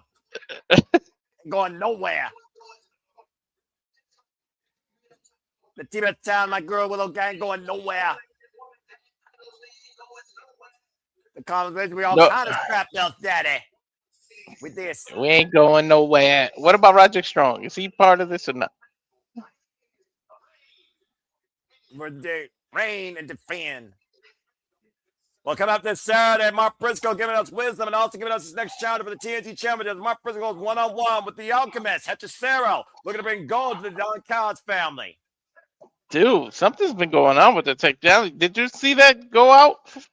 Yeah, I did. And also, Maximum Carnage might have far more than technical difficulties as MJF goes one-on-one against Bandido, defending his AEW Men's World Championship, his Triple B for the first time ever against the most wanted man and the Ring of Honor World Champion. Hey, it could be some kind of day. You could be messing up on purpose. Hello to my favorite spooky faction in wrestling, Sky Blue, Julia Hart, and Beck. We were just talking about them earlier, Triangle of Madness. I thought they might have interfered the party instead of Mercedes. Friends of yours, a victim waiting. Widow game with a light tube. Oh, you and your two little friends. The Comrades of AEW Women's Champions. We're gonna get a 6-woman tag. I'm for it. Sky Blue, Julia Hart, Fekla versus Chris Statler, Harley Campbell, and Nightingale. Give me that the first half of the year for every title and every violent stipulation possible. I don't know. I just want to see TBS title and the world title get defended, though. Hey, I'll get toxic with AEW every day of the week, and we're gonna get toxic next week. It's official. Next week is the trios match. Chris Statler and the Bears of Wrath might have first challengers coming at them as the Triangle of Madness, Sky Blue, Julia Hart, and Fekla take on the trios of women's champions next week at Maximum Carnage. Don't introduce a women's trio title, please. Don't. They're not gonna do this. that, dude. Come on now. They're not gonna do that. AEW is not that stupid. They're starting to get too many 3-women group. Dude, the only 3-woman group right now is the Champions by Friendship and the Struggle Mass. What the fuck you talking about? Watch, they're gonna start adding more. They better not. Oh God, do I have to stare at this guy? Because Sammy Guevara is going one-on-one Bandido as we continue action here. Did I mention this is my favorite women's? Did I mention this is my favorite women's division, not called Stardom? Yeah, I know. Here we go. Sammy got Sammy Guevara trying to say this is his year. Yeah, please go back down to ROH. You're a poor man's Travel Guerrero. Damn. Tell us how you really feel, Walter. Wow. Sammy Guevara, of course, looking to become the Ring of Honor World Champion. He was part of Survivor of the Fittest last year at Final Battle. In fact, he was the first eliminated. He barely got the tag titles. He wants to already jump up to the world title. Well, you know, it's a new year, right? Call your shot early and see what happens. Kazuchika Okada did Wrestle Kingdom 6. Look what happened to him. I don't think Sammy Guevara is nearly as good as Okada. But, you know, you never know. As here comes everyone's favorite wrestler of the last year, the most wanted, still Guevara Men's World Champion, Bandido! Just give him the card so he can draw 21 already. And, of course, Walter, you hope that Bandido will hit the jackpot, but I think more people have him to bust next week when he goes to the Triple B to become a double champion. First time type in AEW history as MJF goes one with Bandido for the first time ever next week at Maximum Carnage. After winning the Dynamite Diamond Ring, the only other man besides MJF to win that accolade being Ricochet in the Hammerstein Ballroom during Holiday Bash. I kind of wish you could just call your shot with it and say when you want it, not Maximum Carnage is too soon, man, because you know that's going to be an L for Bandido. I'm kind of upset about that. And of course, Aubrey Edwards, the Fisherman's Contest. Let's hear it for Aubrey! One of my favorite referees in this business. Shout out to Reshu Zumino, by the way, and Bob Sasaki and Marty Asami. And Jessica Carr. She does a great job, too. Does Sammy and Dom have a mustache convention and decided to grow the same one? Well, one of them is a far less egotistical prick. The other one is far less injury prone, and also one's a father. So you tell me. A big old bird to Bandido's face. And MJF still to come later as Bandido draws, and here we go. First, the fact of the matter is these two are facing each other first time ever one-on-one, by the way, Walter, despite the fact they've been in AEW for such a long period of time and have a similar background here. Yeah. Still amazing, right? Well, again, goes to show this is a year of first already. Well, it goes to show that AEW actually has variety versus some places. Bandido right now taken down with the wrist lock exchange here. Damn, when was the last time Sammy was on Dynamite instead of ROH? It's been a minute. Well, I mean, the last time that Bandido and Sammy Guevara faced each other was all the way back in 2019, to put that in perspective, in Riot Wrestling back in February. And the last time that Sammy and Bandido shared a ring was back in November. As far as Sammy Guevara being AEW television, it's been a damn long time. Ooh, and a bump kick right there. Sheesh. Was it back when he was with Jericho? The Spanish God, of course, fall out with Chris Jericho. And was that the last time we saw him on Dynamite? No, the last time that we saw him on AEW Dynamite was actually 2020. Well, actually, no, I think you're right. It might have been 2024 with Jericho. Oh, yeah, that's right. It was 2 out of 3 falls in AEW All In No. Yeah, AEW Dynamite. It was Sammy and Ricky. There it was. I finally remembered it. Sammy and Ricky, of course, had their one-on-one match at Dynamite Homecoming back in 2024 when Ricky was absolutely on upswing in October. So that was the last time he was actually on a Dynamite. But he's been on pay-per-views. Bandido catching Sammy. Let's not forget, Sammy and Dustin used to be AEW World Tag Team Champions. Or Ring of Honor Champions, excuse me. Of course, betraying the Von Erichs and Dustin Rhodes and going to Los Fashions and Monopolies alongside Rush, the Beast Mortos, and El Juristico. And you see right now, Sammy might be looking for something underneath the ring. That's AEW for you, dude. Oh, that's spit take. Do you have a sixth sense of when I'm streaming? Do you have to do this? DDT! Get out of here. You're not a 10-pound chihuahua. And Sammy Guevara posing to be the future Ring of Honor World Champion. Can he take one step closer? Stay tuned as this commercial break is full of ego. Also, fuck television. And Sammy, get out of the way. You're in my JR shot. I'm about to say, again, I cannot say enough good things about good old JR. Back on commentary. I don't think JR's wearing his glasses tonight. I think Sammy's messing with him, too. Well, right now he's taking the headset of Tony Schiavone as only he can. Arrogant prick. Doing his own commentary. Off! And he super kicked the Bandido. Of course, brash, young, arrogant, former multiple-time TNT champion, getting the better of Bandido here in the early going. Also, of course, a father for, his child alongside Continental. Disrespecting the ROH champion. And again, folks, just to bring you up to speed, still coming tonight, MJF will appear in Tulsa, Oklahoma, and I'm sure he'll have something to say regarding both Bandido and Kenny Omega. Senior Kenny Omega will return to action next week, along with all those other challenges that called him out. At the cover, Aubrey Everett gets a 1 count. Again, shout out to Aubrey. Appreciate her. I can't wait to see who. You know what? You might as well face them all month by month. Well, I mean, I don't think that would be a problem. Speaking of a problem, we still have yet to see if Marina and Shafir can be solved by Timeless Toni Storm on behalf of her fallen lover that got smothered in mother's milk. First kick, back press, hook the near leg by Sammy, gets a 2 count on Bandido during this picture-in-picture. You can put me in mother's milk whenever you want. Walter! Oh, I'm sorry. To come tonight, our lights out match main event as Hangman and Swerve take on the Opps, Powerhouse Hobbs, and Hook. Most dangerous tag team, I believe, in AEW history, if we're being quite honest here. I'll let Shafir put me in mother's milk if Tony lets me ref the bisexual brawl. No, stop that! Bloody hell. Again, folks, you want more of this pun and this humor, subscribe today, follow us, continue to follow us here at the Super Reliable Studios. We keep you in tune, particularly of AEW, but also all things wrestling. Oh, God, comment a fresh kick running in. Wipe Bandido out there. And now Sam in the cover, hook the near leg, gets that 2 counts as Aubrey Edwards. Of course, like I said, Sammy has been surprisingly dominant. Well, ever since that spit taking advantage of Bandido, he's been in full control to your point. Again, freaking scumbag of a different sort here. Taking advantage, of course, behind the referee's back and finding a way to use the environment to his advantage on the outside. Of course, Bandido's also been putting in far more work than Sammy Guevara this last calendar year since being Ring of Honor World Champion since Dynasty and defending that in Mexico, Ring of Honor, and AEW, if we're being honest here. And the match of the year against Hechicero last year. Or Konosuke Takeshita, or surviving the first ever Survival of the Fittest for the Ring of Honor World Championship. You be the judge. Or Mascara Dorada, not once, but twice. And we're back here in HBO Max and TBS here, Tulsa, Oklahoma, BOS Center here. Sammy. Not to mention defending the tag title half the year, too. Yeah, I'm about to say, bro, Dito from AEW Tag Team Champions, to your point.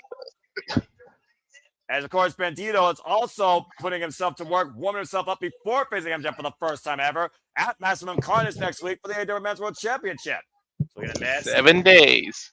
Open pawn strike, lighting up Sammy Guevara's chest like a branding iron. Sammy felt all of that. Again, look at Bandido here. That's we're going to miss. Sammy drops down low. Again, Bandido, who really ended 2025 in a massive way, looking to start strong in 2026, as I'm sure he and Brody King both have intentions. And Sammy and Bandido right now keeping up pace with each other in respective corners here, running in on opposite sides, scouting. Whoa!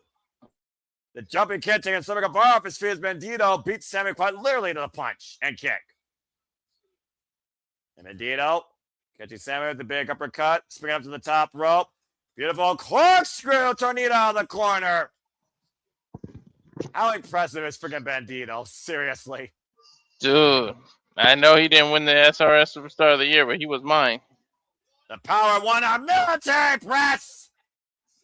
Sammy Guevara down. Big pump kicks and Sammy Guevara to the outside now. And Sammy on the outside. Bandido on the right. Top break on it low. Just missing the announce desk and wiping out Sammy Guevara. You took the words out of my mouth. I was going to say inches away from the damn table. Take a look at the replay here, Walter. Look at this freaking highlight reel. Dude, yo, he cleared the ropes. That was just effortlessly. Yeah. Bandido makes it look so effortlessly.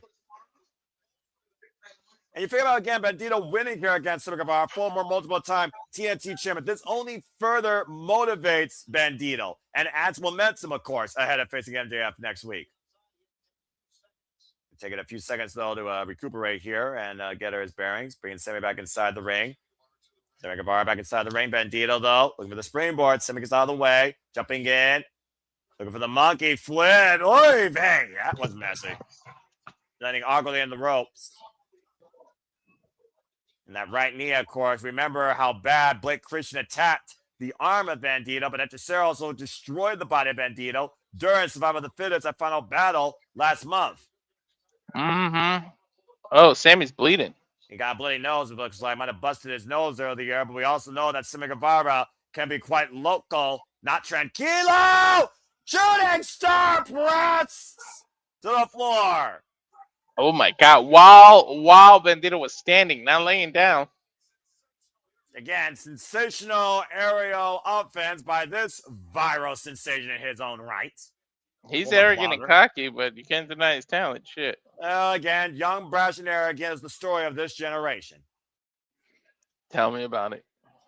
Sammy trying to line up Bandido, possibly for the go to hell. Now up on the fireman's carry, Argentine backbreaker position. Looking to hit the knee. Nope, Bandido able to block it. Now Bandido and trying to hoist him up. Sammy again got Bandido hoisted up. Looking for the go to hell. The inside created by Bandido. Opposition to cover. And Sammy able to kick out. Bump kick. And right now. Get ready to deal the cards. Oh. Dead center being the dealer to the punch. The cover off the springboard cutter. Kick out Bandido at 2. He definitely counted that 21. You got to believe that's what he was going to go for. No, there's no doubt in my mind. And great awareness by Sammy Guevara off the second rope springboard cutter, catching Bandido on the run in for a near fall. That was definitely one of the highlight counter moves of the night, though, Walter. Great timing by Sammy Guevara, able to intercept. And now Bandido hoisting up Sammy. Pop! Jesus Christ, what a falling cutter! The pump kick now sends Sammy back in position. The deer looking to show his hand, looking for the 21. But what the hell? Sammy there on his feet. Oh, man, runs him at that knee, turning Bandido inside out. And now Sammy. Oh, God! Runs him down the cover, press with the front leg, kick out 2.5. You got to give him credit, too. Smart. You notice what he lifted both legs up? I'm about to say, Sammy's so refined in his counter wrestling here against Bandido in their second ever one-on-one encounter, first ever one-on-one encounter here tonight on AEW, beating Bandido to every finishing hold, it feels like. I think he's studied it. He's wanted this title shot so bad. Well, to your point, how long has he been waiting to get back on Dynamite to show what he truly is capable of? He's making the most of his time tonight and his chances. Ready? And he's been fighting at least, this match has been going on at least 10 minutes, too. Sammy, but that's where he's going to make a mistake. Don't mock him. I'm about to say, looking to shoot and miss it. Oh, God, Revolution X knee! Guevara literally on his feet. Bandido once again looking to show his hand with a 21. Blocks! Bridge cover home to Bandido with the win! Dealer didn't bust that time. Actions speak louder than words. He used too talking. Pretty damn good match, though, I gotta say, by both men here. Bandido turned Sammy inside. Oh, wait a minute. Do do do do do do do do do do do. Is he gonna wear a sombrero or something to make fun of him? What's he gonna do? All he has to wear is that triple B, bro, to show how better he is than you, and you know it. As again, here comes our brand new AEW Men's World Champion. 2026 is the year of MJF. But we also did talk about earlier, next week, his first defense will be against Bandido in a first time ever one-on-one matchup. Looks like he's going to have some words to say. Oh, God. MJF, of course, bursting back on the scene, cashing in his contract he won last year at All In, and winning that Threw a piece of gum at the crowd. What would you expect anything less from him? No. And of course, at World's End, reclaiming his triple B, pinning Samoa Joe. Looks like he's got a translator here. And yeah, who is this? A translator, I guess? I believe so.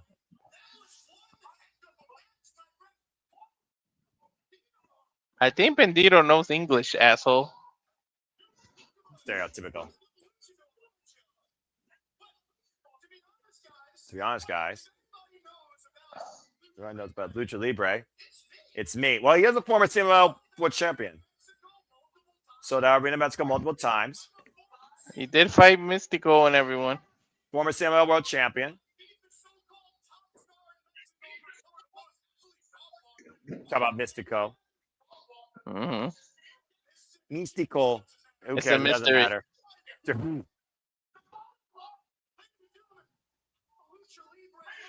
He's a Lucha Libre legend. Bandido says, no, no, no, no, no.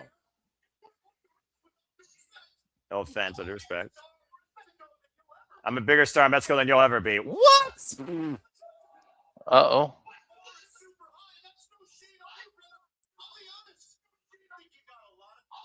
Sammy's saying, I think you got a lot of potential.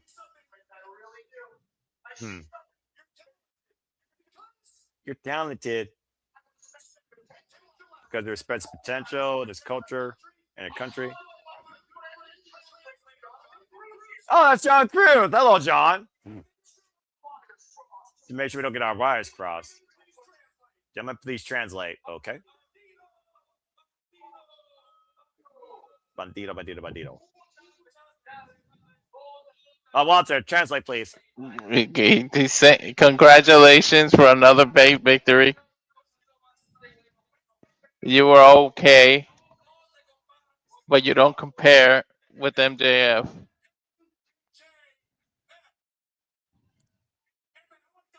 The best champion in AEW ever.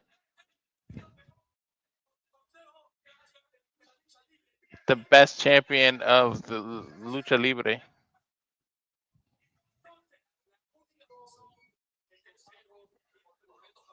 The only reason we give you this talk, the most important,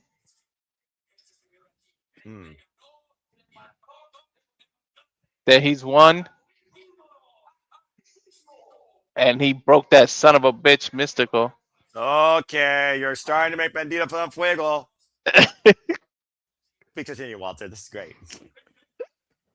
He pretty much said everything MJF said. Everyone, thank Walter Cruz for the translation. Nobody wants to be here in Tulsa, Oklahoma. My buddy King is not too far from there, about to say. Saying he's a good kid. Got Spunk, got Moxley.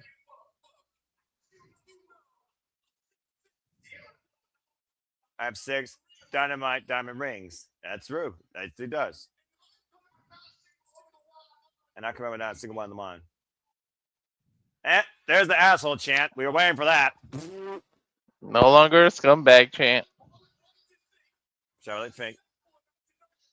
It's right from the ring on the finger. Doesn't belong to you. It belongs to me. Belongs to me. So all due respect, I'd like you to hand the ring over to me. Let's skip the match from our time. That ain't gonna happen. We'll be able to absolute crap out of you. You don't have a prayer? Really?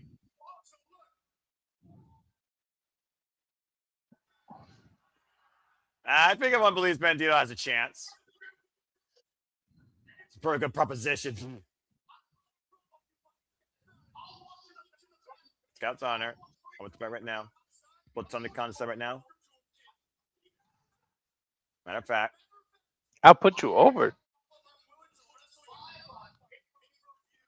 I'm willing to let you know, Red 11 preview, in 5-10 years from now. Oh, please. Revolution's in March. He's just gonna translate it. I don't think Bandido needs a translation. Yeah, I could sworn he spoke English. I can speak You're right. English. You're right. Uh, You son of a bitch! Hey, I can speak English, you stupid son of a bitch. All right. Yeah, Bandido's fired up here. Okay. MJF, don't throw a punch. He's got the ring on his fist. Oh, right below He the did. belt, you were saying, Walter. He did throw a punch. He threw a kick. MJF, again, there is no level this man will stoop down to make sure that he has the advantage or he is the talking point. Now stealing Bandido's Dynamite Diamond ring. Yo, he seriously just took it off his finger. What the hell? Now John Cruz holding Bandido up for MJF to square off with. But just break John Cruz! He's going to hit this There goes the one on him. Stooge! 100K punch, missed the target! Oh, and a low blow to MJF. Turn out fair play. One low blow deserves another, I guess. As Bandido once again claims his crown ring. And it looks like Bandido may not be done yet. Look at that kid, John Cruz with a 21 flash. Holy hell! Yo, he did a release one to him. And MJF might be looking to be the second one at the end of that can. MJF being to go for the 21 flax. The hell of a sell there by our scumbag. Bandido completely fired up here on all cylinders as he eyes the prize that could be him next week. The Triple B. 1 week from the night, folks. Bandido, MJF, first time ever. Don't count out the most wanted, dead or alive, from reaching the summits. That title bigger than Bendo shit. I don't think he wants that version of it, though. Yeah, well, either way, could we be looking at the first Mexican AEW Men's World Champion? First time in one matchup. Ain't that something fun? First time in one matchup. MJF, Bandido, more than capable for the AEW Men's World Championship. Next week, Wednesday night on Diamond Maximum Carnage. He just hit the 21 to both of them. If he hits that next week, we got a new champ. But coming up next, will we see a problem solved as Thomas Storm goes one-on-one with Marina Shafir after this commercial break? Fuck television. Will Toni Storm spoil? Can she spoil the ending? Well, I mean, about to say, Marina Shafir says, I don't have a problem, but apparently I've become your problem. Is the problem the fact that I've squeezed your partner closer and tighter than you ever had? Damn. And at the end of the day, Marina Shafir is straight up badass. Of course, we saw the Mega Prawns run roughshod this past Saturday, but we did see the Thomas Love Bombs, Nina, Shirakawa, and Thomas Storm get the better. We all like Nina. Of course, High-End and Maya World. By the way, congratulations again to High-End Maya World. Welcome to All Elite Wrestling. We're the best wrestlers. Hope you have an incredible journey and career. But we also saw the fallout and tension continue to ensue when Thomas Toy Storm attacked Shafir when it looked like Shafir was going to get involved in Darby Allin's match against Scrappy Yappy Yuta, as Darby Allin's trying to get free this year of the Death Riders, but he still has to deal with Derek Garcia Yuta before he can get to the Bastard Pac, the only Death Rider he hasn't beat yet. Plus, Gabe Kidd, for all we know, he still probably wants to get a hold of Darby Allin, but that's a whole different conversation.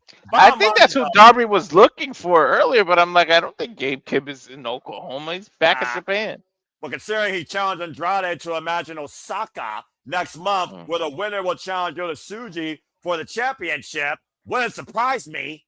Friggin' New Japan and AEW are running rampant right now, with even wilder start to their years than other companies. And we're just starting. Dude, Wrestling King. I still can't get over Wrestling Kingdom. Big up. Anyway, I watched it again yesterday, just on my Same. own, just for the hell of it. Did you watch the entire video package? By the way, at the end when it used high energy, showing Hiroshi Tanahashi's entire career, that was so awesome. Oh yeah, when they said 2001, 2, 3, that. Yeah, and of course the final note of love that embraced the Tokyo Dome, 47,000 strong. That's professional wrestling. Damn it, learn something, other companies. Still, we just started, but man, that show so much good. Anyway, again though, Walter, I gotta go see New Year's Bash. I didn't see it. Yes, please do. And again, stay tuned, folks, for our friend Barry from Wrestling, our Canadian friend Ash, for her review, of course, for Wrestle Kingdom 20 and New Year's Dash to come very soon at Barry for Wrestling Sky today. Okay, Walter, so go ahead, talk about this real quick in the most professional way possible. It's the first ever one-on-one matchup, believe it or not, folks. But this has been brewing since freaking Blood and Guts. After Thomas Storm had to surrender as Mina Shirakawa was being smothered and beaten like a government mule by the Mega Problems, Marina Shafir, and of course, Megan Bain. Of course, the Mega Problems lost to the Timeless Law Bombs in a Holiday Hardcore Death match in the AEW Women's Tag Championship Tournament. But since then, things really escalated from there with Mixed Nuts Mayhem and Pockets maybe causing envy as of late for Thomas Toy Storm and Mina Shirakawa. Mixed Nuts. It's I don't know. She's just looking to get revenge for Mina, but that might blind her. Or revenge can be blinding, and she only be focused on that, and that might be what Mina needs to do. But if she slaps the mother's milk on Toni the way she did Mina, it's over for Toni. But Toni's hoping to spoil that. And of course, Brody King looking to bring violence! Violence! Is he back in the singles division? That wouldn't surprise me. I mean, again, they're always brothers, but Brody King might be looking for a new start this year. And he says coming for the throne. Uh-oh. But Big Bad Brody King might be looking to get his day in the spotlight. Speaking of which... Thank you, Walter. As Spotlight, please, where King's not in the chat, as we welcome in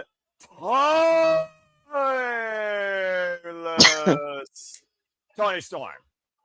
With the reason the Butler. I have the shirt on for a reason. Led the women's division last year in 2025 on singles wins with 20 single wins. Of course, our record-setting 4-time AEW Women's World Champion and the best on the mic as voted by Sports Illustrated. This one-of-a-kind character that has taken to the spotlight and on your silver screen in full color. She's 1-0 already. Yeah, but that might turn to 1-on-1 if this Death Rider has her way with her. Because guess what, Oklahoma? You got the problem. Without a solution.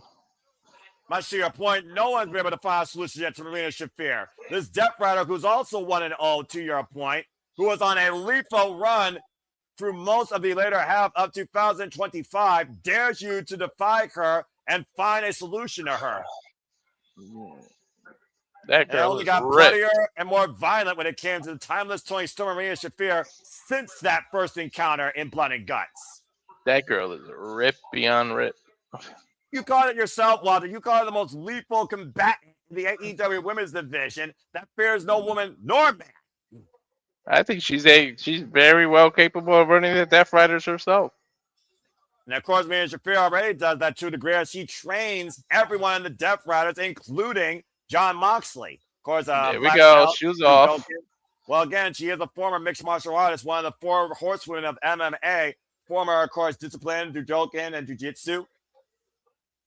Thomas Toy Storm, though, squaring up, it looks like, with fisticuffs. Again, folks, first ever one-on-one matchup. Nobody in the corners. Bell rings are underway for Paul Turner for this contest. The only one out here is Blue for the Butler. You almost wonder if Thomas Toy Storm asked Mina Shirakawa to stay away from this. We just saw our first Judokan gold medalist in New Japan debut. Now look, Marina. Yeah, Aaron Wolf, of course, became the network champion, beating Evil. Thank Christ. The step over. Marina Shafir, great cartwheel escape into the rear naked hold. And of course, talk about the judo and the mixed martial arts background. You being, of course, an expert at MMA, Walter, can talk much more about the disciplines of Marina Shafir and why it makes her so dangerous here. There's a judo throw right there and immediately into an ankle lock. Actually, Marina, she's not doing an ankle lock. She's crossing her legs. Remember what she asked Mina Shirakawa to do, by the way. Do better. You wonder if Thomas Toy Storm can do better. And traps I the don't arm. know. Oh my god. Oh, I thought she was gonna add it to the legs. Constantly Oh, Storm, nice though, kick great up. takeover. A former World of Stardom champion, NXT UK Women's Champion, of course, is right now just whipping Maria Shafir by her ponytail. The boot kick right there. Drive Shafir to the outside. Coming up next to the con, by the way, folks, a lights out main event. Hip attack, drive Shafir to the floor.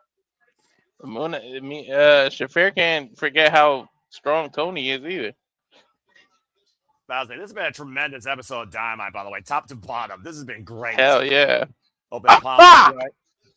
And go, they see the Death Riders with Yuta and Daniel Garcia also at ringside. Damn. Trying to. I say, there's nothing innocent about any of these Death Riders here. Don't forget, they put their hands on Toni already in that mixed nuts match. So, they're not afraid to put their hands on her. Oh, well, right now, they need to focus on Maria Shafir. As Thomas Toni Storm's trapped in a triangle, and Shafir literally dragging Toni Storm by her hair back towards center of the ring. There's a cover, though. We saw the stack up earlier. Cost Shelton Benjamin. Nearly got her there. Oh, Hiranagi.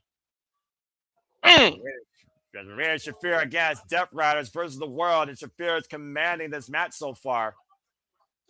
Will the problem be solved? Stay tuned for a special quiet picture-in-picture. Don't go anywhere. Fuck television. I do wonder, though, does Shafir and Megan Bayne still have intentions of becoming AEW Women's World Tag Team Champions? It was this.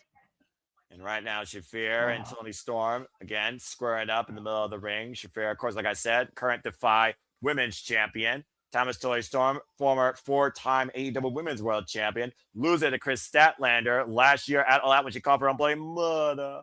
And lost the follow-up one-on-one match first for those two at Wrestle Dream. Mother. Beautiful. These are nice counters with the pin, but that's not the real way you reverse a triangle. You have to step through and cause the space in between the legs of the other person. But you have to literally step through it. You and I talk about this all the time, though, Walter. This isn't the MMA. This is professional wrestling, damn it. And we're in AEW where they actually work and wrestle, damn it. I know. I'm pointing out to people how you really reverse a triangle. But you got to be quick because it'll cut you. Yeah, it'll cut your oxygen off real quick. Or take your arm out of your socket if they trap the arm, as we've seen that many times by one Zack Sabre Jr. New Japan Pro Wrestling. And big open palm strike by Shafir here. Thomas Toni Storm being lit up like a Christmas tree post-Christmas here. But seriously, if they have you in it like that, your best shit, you got to try to sit. To spread. If you sit on your butt, you're going to straighten their legs out. What up, King? Cover 2, hook of the leg. And shoulder. It's a 2 count. There's my brother from another mother. Shout out to my brother, the Cajun King A Train. We got to do it up again soon at TW Star. You got to join us on one of these watch alongs, bro. Life is good, man. We're at AEW and we're enjoying professional wrestling since Wrestle Kingdom. Snap suplex by Shafir. Hope you and your family are doing well as well. And Happy New Year to you, man. Appreciate nothing but love and an honorable evening to you. And maybe you actually have an answer to this problem. I don't know if Toni Storm does right now. Their spiders got lit up with that. She seriously did that snap super hard. We've heard of the whiplash effect and the disorientation right now that not only throws Thomas Toni Storm off, but might also make her easier to incapacitate mother's milk. Yeah, but don't play with your food. Now she's just kind of mocking her, kicking her in the face. Don't play with your food now. I don't know if it's playing or testing. I look at Maria Shafir and I look at her like this. She's calculated and she's testing anyone she's in the ring with. Remember, she's the Death Rider that disciplines the Death Riders. John Moxley's pointed out at one point, no one wanted to wrestle Shafir. It's good that she's Shafir actually in the ring because people actually want to try and test themselves against her because he claimed that no one wanted to be in the ring against her. Now, was it because how dangerous she was or how unprepared she was? John Moxley chose me. Oh, my God. The cover. Go ahead. She had a Mexican surfboard on. I was saying, yeah, how's Maria Shafir on your transitional scale of wrestling there, Walter? Awesome, dude. She literally pretzeled her and then gave her the Mexican surfboard. That's crazy. And about to say, welcome back, folks, to the AEW Dynamite, the first Dynamite of the new year. Thomas Toni Storm taking on Maria Shafir for the first time ever on behalf of her forever timeless lover, Marina Shirakawa. And Thomas, you notice what she's doing, right? She keeps attacking her throat, so when she slaps the mother's milk, trapping the head and do the DDT. Looking for that head scissors DDT. Didn't get all of it, but got enough of it though. I think yeah, that side of the kick to the side of the temple will do it though. High step by Shafir. 2 count. Kick out by Toni Storm. I think she's getting frustrated that Toni is kicking out. Like, how dare you? I almost look at Marina Shafir like a machine, the way she adapts against her opponent. Bro, she's literally the Terminator. I think she's about to try to slap the mother's milk out. And she's mocking the dancing. And mocking Orange Cassidy as it takes 2 to tango here. And it might be the last dance for timeless Toni Storm. It's a nice trip, though. As Marina Shafir shows, she could be both as serious and as comical. Yeah, but that could be her undoing. You don't want to get too cocky. Toni's a 2-time champ. Hey, shout out, by the way, to good old JM, Jeff motherfucking Beecham. Thanks so much for dropping by, my friend. And again, to your point, it may come back and haunt the waist slot, rip cord. And now Shafir bringing Toni Storm back inside. Ooh. Ooh. Oh, I thought she was mocking the dance moves, but she was actually attacking her back. Yeah, shot to the small of the back, by the way, with the knuckles against the lower vertebrae. The longer this match goes, the longer it favors Marina Shafir at this point. Shafir again, though. She's dipped her. Who knew she could 2-step? Yeah, Russians can dance. She's right now pummeling psychologically and physically Thomas Toni Storm. I didn't expect this out of her tonight. Bro, she's taunting her. She's beating her ass. She's doing a lot. Oh, and Toni Storm blasts out of the corner with that drop kick. Told you that could be her undoing. And by the say, Toni Storm hiking it up. Might be looking for her first close-up. Lights camera action. Dolphin man in the bare foot of freaking Shafir. Dude, that's the ball of the foot to the jaw. That'll knock you out. Oh, and that's the up kick by Thomas Toni Storm to Shafir. And by the headbutt. The biggest package on Shafir. The cover. Inside cradle. Being pulled out by Willa Yuta. That's how she defended her title against Megan Bayne, that inside cradle. And again, thanks to Willa Yuta's interference, the referee called this match off. This disqualification.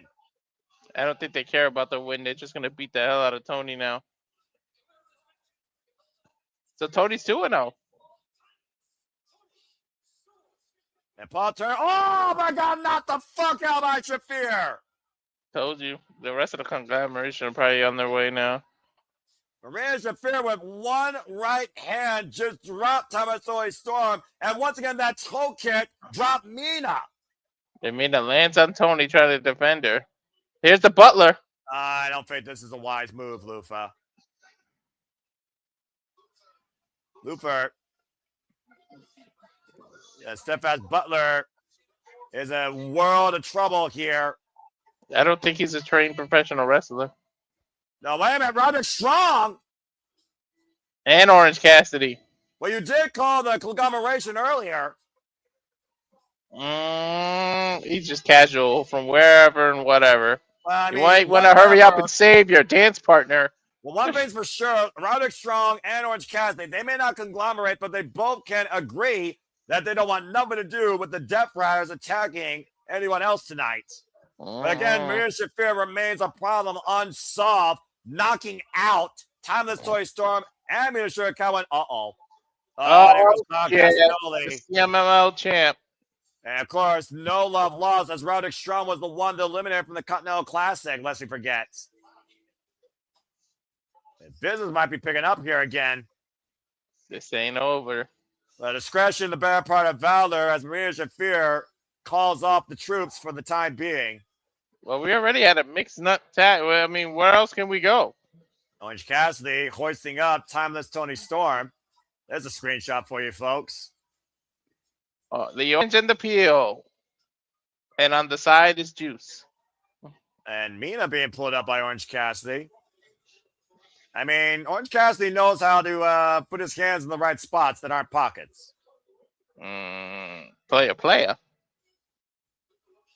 This is, looks a little fresh here, honestly. Yeah, well, those two, he might not have to put his hands in his pocket anymore. Well, why happy days might be ahead for this trio, and our soap opera Walter wants to see. Coming up next, get ready for Lights Out Madness tag match. Coming up next on Dynamite, fuck television, Lights Out match. Swerve and Hangman taking on the Opps. That was weird. That was very weird. Yeah, Marina's hubby is still an attempt to. Will you stop that? We don't talk about the past with that type of stuff. Roderick Strong and Rhea Shafir are badasses, and that's all that matters right now. Too busy planning his next attempt on Phoenix. Oh, Jesus Christ. Jim is never going to let that live up. He's never going to let that. He's never going to let that go. So, again, for those that are tuning in, Rhea Shafir just knocked Thomas Joy Storm the fuck out.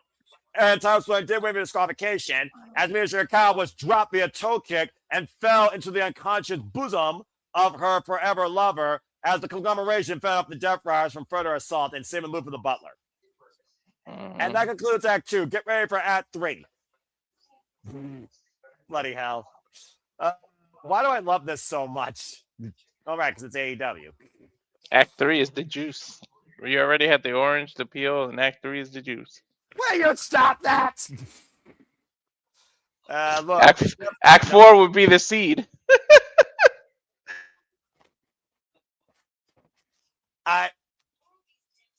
I got nothing to say. Ladies and gentlemen, Walter Cruz. He'll be here all night. If you subscribe to Rage the Rest of the Day, you get more funny puns like this. If you want to see us cover more AEW Dynamite as the peel falls, stay tuned for more AEW coverage because this is becoming way too much fun, I think, for me and Walter. It's as the orange peels. So stupid. Okay, so you got. Fuck it. I can't work with this. Ah! Oh, God. This night's here. Yes, Jeff. This night certainly has been something. Something! Freaking Jake Doyle, whatever.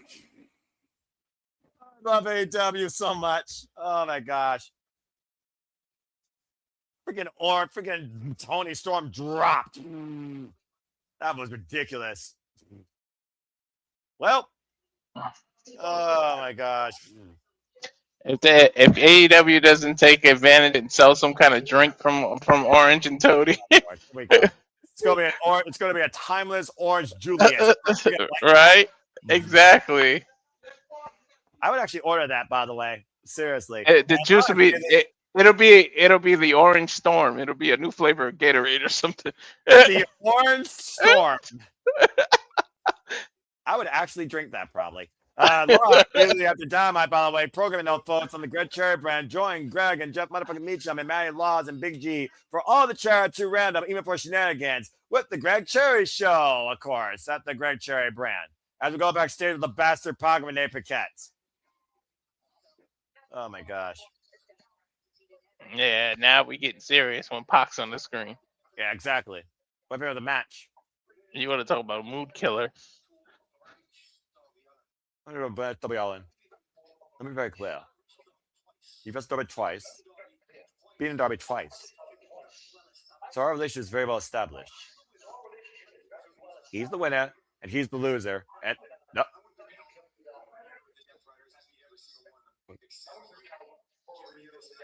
Darby Allin wants this match. Darby.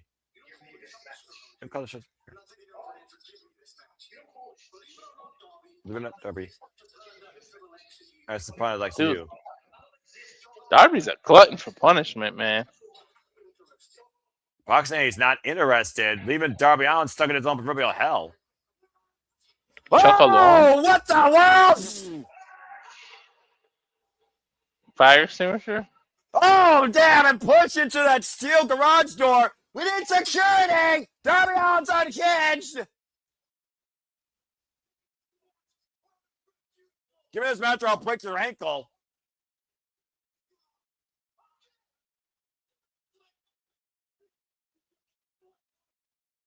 Whoa. And the Death Rider is a second too late from Pac's ankle being shattered as Darby Allin was literally going to be suicidal with Pac's lower body. But it sounds like Darby Allin's match to freedom has been granted. And now, folks, get ready for all shit to hit the fan. Oh, boy. Buckle up, Walter. It's time for the most violent match of the night. AEW will not be responsible, they said. Oh, shit. This is unsanctioned.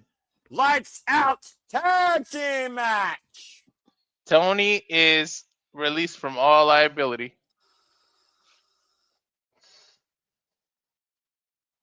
Good deal, Walter. Oh, boy.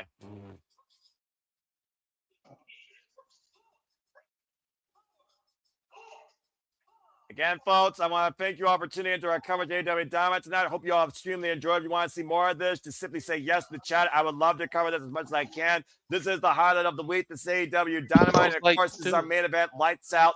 Tag team matches, of course, Hook with an inside job, orchestrated by Samoa Joe. Screw Hangman and Page, the AEW Men's World Championship back at Full Gear last year in November. And Hangman and Swerve have been hell-bent on getting back against the Opps by any means necessary, and has reached a boiling point as for the second time ever, the most violent, dangerous rival in AEW history will team together to destroy Powerhouse Hobbs and Hook tonight in a lights-out, unsanctioned tag team match. Joe won't be far behind in these non-playable characters either, so it's a lights-out match. You know that it's not just 2-on-2. It's going to be 2 against 20. Those non-playable characters are going to come out.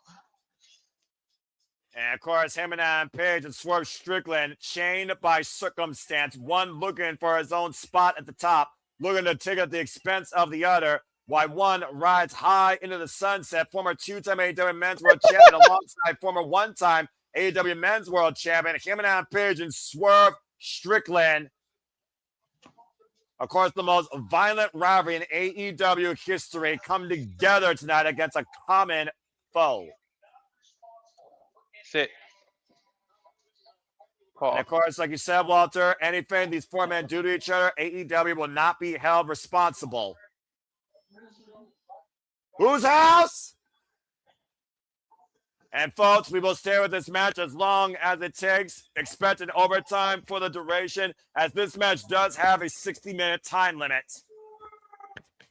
Well, who's going to help these two? Because if the Opps is going to come out with Joe and all those NPCs, like, who's going to help these two? Well, that being said, do you really think Hangman and Swerve want help or need help? You talked about before how dangerous these men are. Let's not forget, Walter, the last time these two shared a ring together in singles action was a lights-out steel cage match, and one man damn near sedan and concussed the other.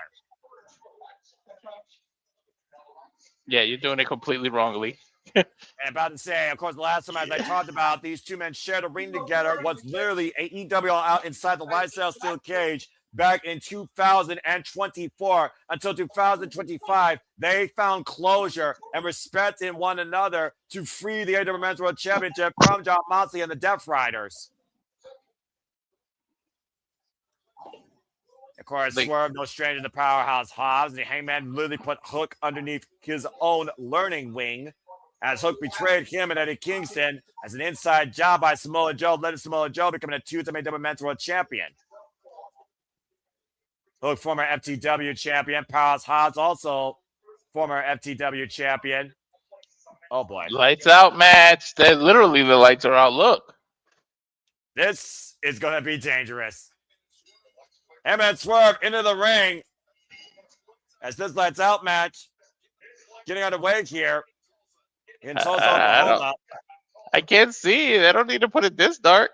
I'm about to say, it's lights out, dude. We're after hours. You can be drunk, you can be sober, you can be as dangerous, you can be as maniacal as you want. Nothing is off limits here. Hook taken right now by Swerve into the barricade, while Powerhouse Hobbs is taking a Hangman Page the opposite side. Let's not forget, Hangman sent Powerhouse Hobbs to the hospital, by the way, in a Falls Count Anywhere match recently. And we need better spotlights. About that. No, hell no, I ain't forget about that. And of course, Swerve Strickland, the first time he faced Hangman was a Texas Death Match at Full Gear a few years ago, 2023 actually. And Hobbs wiping out Swerve on the outside. Swerve coming back, of course, from that ankle injury. Powerhouse Hobbs the lariat, and Powerhouse Hobbs is nothing but power. I think it was an MCL. Yeah, it was an MCL. MCL, ACL, UCL. You can ask Chris Statler about all three of those things. Of course, Penelope Porter's out indefinitely due to a UCL. Again, anything goes. No count out, no revocation, no restriction. Swing and a miss by Powerhouse Hobbs against Swerve's head on that ring post. Gee, right? Swerve off. You gotta think so. The only thing that limits you here is your reckless abandonment for you and your opponent's well-being. Bro, you're only limited by your imaginations. Ooh, look at Hangman coming out of nowhere. We are talking about 4 lethal imaginations here. Hobbs driven into the ring, chair on the throat. These two are on the same side tonight. We already know what their imagination does when they're on opposition. That's a fair point. And Hobbs moves on the outside right now, and Hook being left alone to the slaughter by 2 former AEW Men's World Champions, Strickland and Hangman Page. Good luck, Hook. Vendetta. Yeah, about to say, this personal vendetta Hook set himself up for. I think Hangman's going to do a moonsault. Oh, yeah, moonsault to your point. Hobbs went down the outside and Swerve. Driving the Hook on the apron. Hardest part of the ring. And right now, Swerve and Hangman being slow and methodical here with this punishment tonight. That's I don't know if that's a scary look on Swerve's face, man. And as lights out unsanctioned, as the lights been brought back up for the time being once again.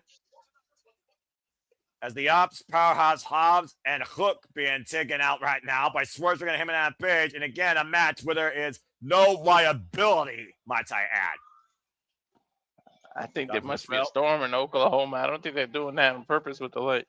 I feel like Tulsa, Oklahoma would rather deal with a dust storm than these two men on the same page against you. You see that storm and Hop? Yeah, they're about to feel the storm. Shit.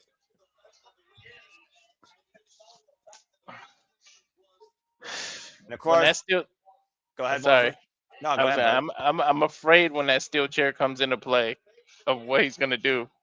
I'm about to say, steel chair right around Hangman's fist, and Hook immediately on the run, knowing that Hangman is looking to break him. And Hobbs running through Hangman, crushing him with the crossbody. You know he's going to choke him out with the ropes and the chain, right? He's going to hang him, watch. You really think that might be the ending sight or the most dangerous sight we see here? I don't know. His name is Hangman, right? That's a fair point. Swerve right now in control, though. Up on the apron again. Scouting the Opps. And Hook, though, meaning Swerve with a big right. I think he was going for a PK kick before Hook interfered.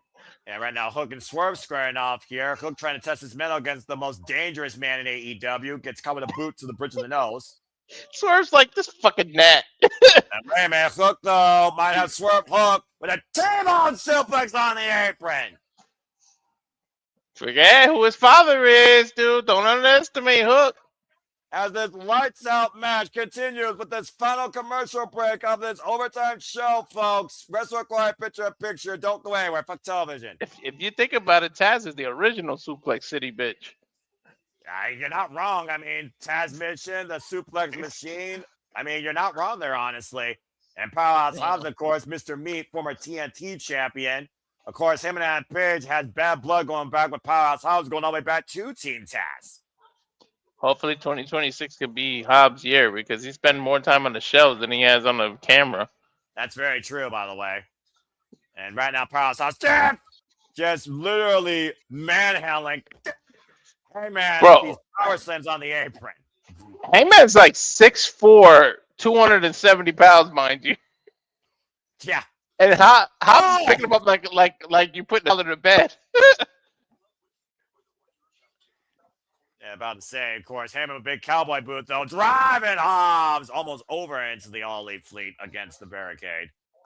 Cowboy Shiznak running wild here in Tulsa, Oklahoma, the man that was the son of a tobacco farmer who was raised on helping immigrants, our, of course, former two-time AEW Men's World Champion, Hangman Page. This is making me really, really, really, really debate whether to go on that when they come to Sacramento, man. I want to see a W, but I got to save for that Vegas week. Priorities over passions, my friend, but how much is your passions worth when it comes to AEW live experience? That's for you to decide. I'm pretty sure it's affordable, too. I mean, I can guarantee you it's affordable. And Hangman Page, I'm just waiting for them to come back to Ohio. Hey, Tony Khan, if you hear me, I want to pay for you in Ohio, please. Thank you. Not for the damn California and Chicago and Canada areas, okay? California gets enough wrestling as it is. They don't need AEW's great shows. And right now, Hook. Hey, I got Dynamite. It's okay. It's on my day off, too. I don't even need to request it. You got the ballot form at some point. Shut up. Oh! Remember, I'm new here though, so I'm not spoiled like Jeff okay, and JJ are. Okay, that's fine. Fine. I'll give you that. Hangman Page isolated right now, though, by the Opps, and a vicious suplex by Powerhouse Hobbs and Hangman Page. As Hook sets up the furniture. We got chairs, we got tables, we got chains. What the hell else are these madmen going to bring out? Again, folks, lights out. Expect the most violence, is all I got to say. First ever lights out tag team match in AEW Dynamite history. Of course, the first ever lights out match in AEW history was Kenny by God Omega versus John Moxley at AEW Full Gear. I don't think we've seen the women go lights out yet, which actually surprises me. They've gone to the hardcore and the most violent, far better than other companies. Dude, don't give Tony Khan ideas with Shafir and everybody. And Sky Blue was born hardcore out of the womb. She's probably asking for it. As we're hey, Tony's already black and white. It's not a far off from lights out. Yeah, that's fair. And right now, Hangman Page looking for a blackout here against Powerhouse Hobbs and Cook as we are back here at AEW Dynamite. Lights out, tag team match. And we have taken our last commercial break here. Again, the waist slap. Nice takeover by Hogan. A table himself back to the table on Hangman Page. Ah! And now the cover. Who set that table up? Hook. And 2 counts. They're going to the replay here, JR. Great pop of the hips there by that young, cold-hearted, handsome devil, the son of Taz. And you're right, actually. I forgot about that. Dr. Bigger DMD versus Thunder Rose and the Mara. Of course, I was during the pandemic. I don't think about the pandemic. No one wants to think about the pandemic. Oh, yeah. I forgot about the pandemic. Although there was some good in the pandemic, AEW. And right now, Powerhouse Hobbs, Manhunt, Hangman Page up in the shoulder, looking for maybe a launder in the corner. As Hangman counters from Powerhouse Hobbs should have first the steel chair. Poor Hangman. Wasn't that his first run to all pandemic? About saying now, uh-oh. Hey, is that the chain? Got that wide-eye look in his eyes. And a the staple gun! Oh, God! A staple right now. These aren't staple stitches. And right now, it's all legal as Hook's getting some impromptu piercing tonight. Courtesy of a staple gun by Hangman Page. He's not closing a wound. He's opening them. Pop a power bomb. And the Cowboy is unhinged tonight. And I love it. And Powerhouse Hobbs now. Oh, God, just watch Hangman out with a short-range lariat. Dude. But Hobbs is so built, I reject the staple when you're trying to put it through. Now, Hobbs taking control towards Strickland. Got him up in the brainbuster position. Swerve stapling away. Powerhouse Hobbs in the midsection. Hobbs still holding on the Swerve, though. See? And Swerve again just stapling away at Hobbs' midsection. Oh, he's so muscular that you can't even staple him. A piece of plywall, though. Oh, and a staple! Right where the mommy daddy button is. And a rolling arrow takes Hobbs down. That ain't no muscle gonna protect you there. About to say, even Powerhouse Hobbs has a sensitive section of his body. Mm-hmm. Good God. Took a plywood board over the head and a staple right to the groin to take Powerhouse Hobbs down. Put the hammer. I told you. I don't want to know what these two are capable of when they put their minds together. There it is. Look, Wednesday, February 18th, Sacramento. Yeah, and the fact they're on the same page here tonight. They're tag partners. Walter, oh, dear God. Is that a door? Oh, that is a cinder block pallet. That's a bed of cinder block. Oh, my God. Yeah, you want to talk about something else that really echoes these two's history. Anything goes here, Walter. Anything goes. It's a lights-out tag team match. Oh, my God. They're going to flex them on that, aren't they? Well, considering how many cinder blocks Hangman and Swerve have driven through each other's heads and spines. How do they not have PTSD just staring at them?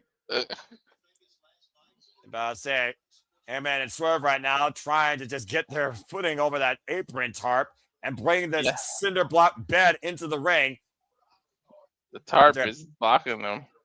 About to say, remember the first cinder block literally was driven from the back of Hangman's head by Swerve Strickland, and we saw a cinder block not shattered, but bust the spines of both Hangman and Swerve inside the lights out steel cage match. They're gonna suplex poor Hook on it. Hook right now running like a scolded dog in the night. Can't say I don't blame him here. Hobbs with a steel chair, though, to the midsection of Hangman and Swerve. I would do the same thing. Back. I'm not gonna lie. I would run, Forrest, run. Yeah, about to say, Hobbs, though, swinging a miss again. Swerve, though, sending Hobbs around a German suplex. Hobbs, don't play baseball. That's through it like a brick wall. That's Hobbs' third strike. Don't play baseball, man. About to say, Hobbs literally one-man wrecking crew without a weapon. I think he is a weapon, Noah. Yeah, still so young in his future, by the way. Keep that in mind, folks. And Dude, I want to see Keith Lee come back, man. I feel so bad for this dude. About the cinder blocks, though, trying to brain Swerve Strickland with the chair. Prince Nana coming to his family's aid, taking the chair from Hobbs, was looking to concerto Swerve on those cinder blocks. Yo, you just put your life on the line, bro. Oh, I'm paying for it with a splash in the corner of the chair in the middle. But Swerve, though, the waist lock in position. Oh, dear God. Oh, he's trying to German suplex him on that bed. And pop up and caught and looking for the spine buster. Swerve, though, with the guillotine. Able to escape, smart. trying to wear Hobbs down. Very smart. Even a big man needs to breathe, right, Noah? Yeah, it's definitely a monster the size of Hobbs. The Monstar, as it was once called. If anything, to be honest, when you have that much muscle, you get more oxygen. And chair to the midsection again, and Swerve lining up the back of Powerhouse Hobbs, the steel chair, just trying to get this beam off his feet. Another swing by Swerve Strickland. Hobbs staggered. Hobbs now down to his knees, finally. And Swerve Strickland in the driver's seat here might be looking to make a house call or look for his big swerve out of the corner up to the second. Scouting Hobbs. In the center, jumping off. Powerhouse Hobbs catching Swerve, though.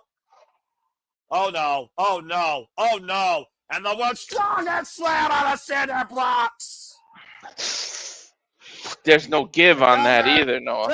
Hangman saves the lights out match as Bryce Remsburg counts the 2. Oh, my God. If Hangman wasn't there, that might have been it, Noah. And no kidding, it's Hangman right now trying to throw his body through Hobbs, rolling elbow off the lariat, Hobbs about the ropes. Now Hangman trying to hoist Hobbs up for the deadline. Hobbs clubbing away the Hangman. You can't get this man up for that, can you? You realize who you're talking about, right? And oh, wait, but that sets him up for the buckshot. And Hook again. Swing and miss. The Bandido. Oh, and the Opps JoJo. I told you. Didn't I say the Opps NPCs were going to come out?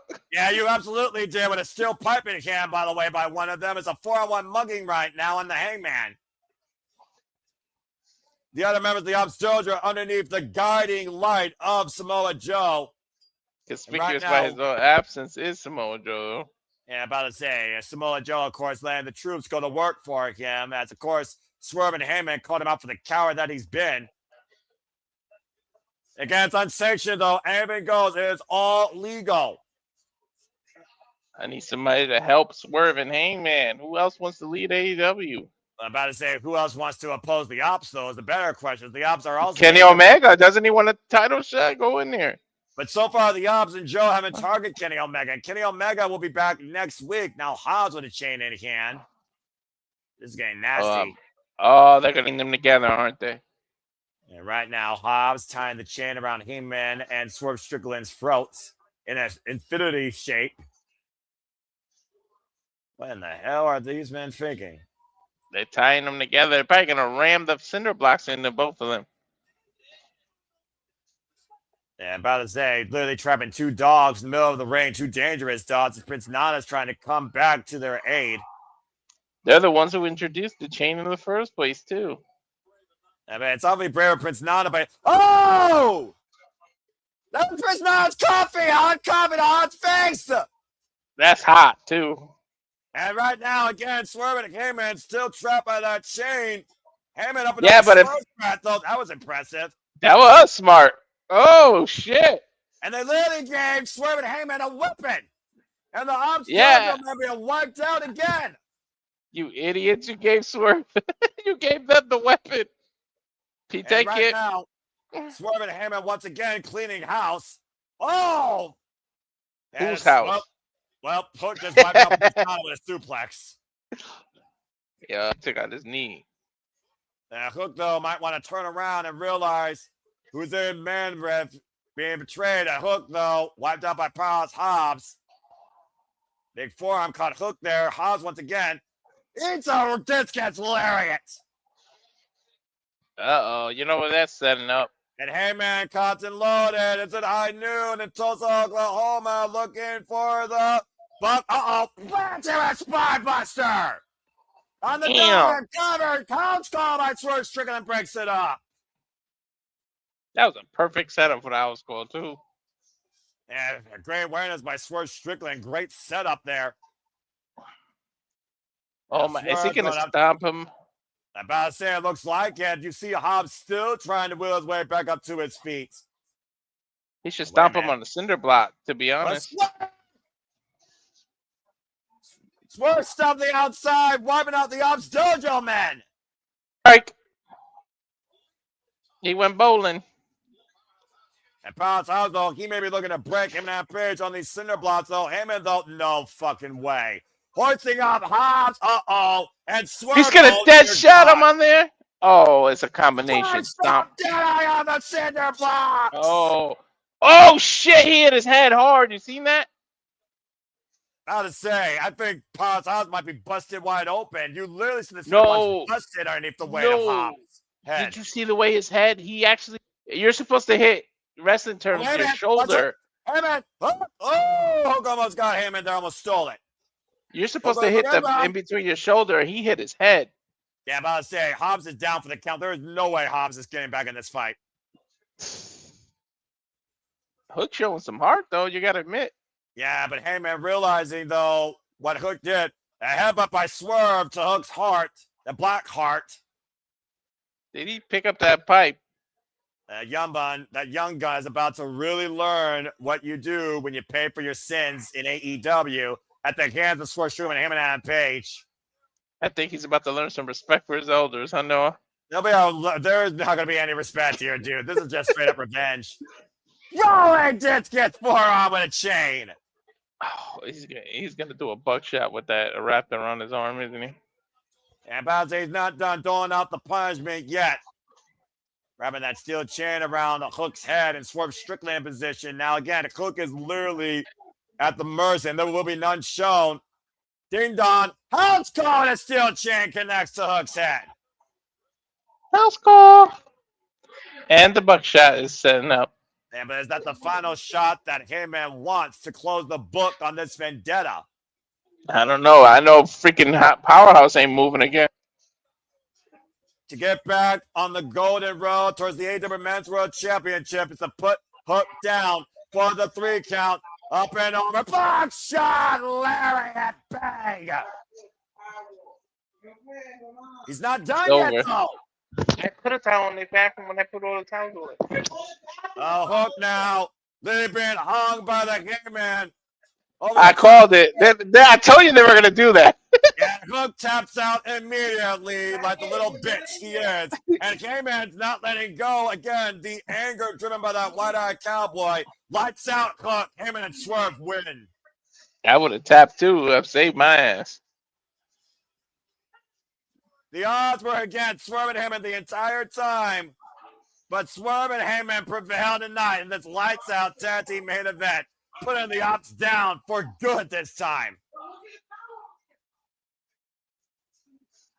Hell of a win, though, on this unsanctioned lights out match. Of course, to come this Saturday, Commander takes on El Clone one-on-one for the first time ever. And Mark Briscoe will defend the TNT champion against Hechicero. Hangman Payne and Swerve Strickland putting away the pass. Chris Statler and the Bears Rep will also be in trios action this Saturday. It's come this next week, Wednesday. We'll be back. We're coming Maximum Carnage. Chris Statler and the Bears Rep taking on the Triangle Madness. Kenny Omega returns, and MJF defends the AEW Men's World Championship against Bandido as Darby Allin goes one-on-one with the Bastard Pac. That and so much more. With the damnedest, the best, the violent wrestler in AEW. As AEW Dynamite goes off the air for Walter Cruz, I'm Noah Foster. We have Super Reliable. This has been AEW Dynamite. Thank you so much for tuning in. Until next time, make a positive impact in life. Have a good night. This has been one hell of a kickoff this year for AEW Dynamite. Walter, cut the damn feed. Godly. They've been on fire. And I don't see it going out anytime soon.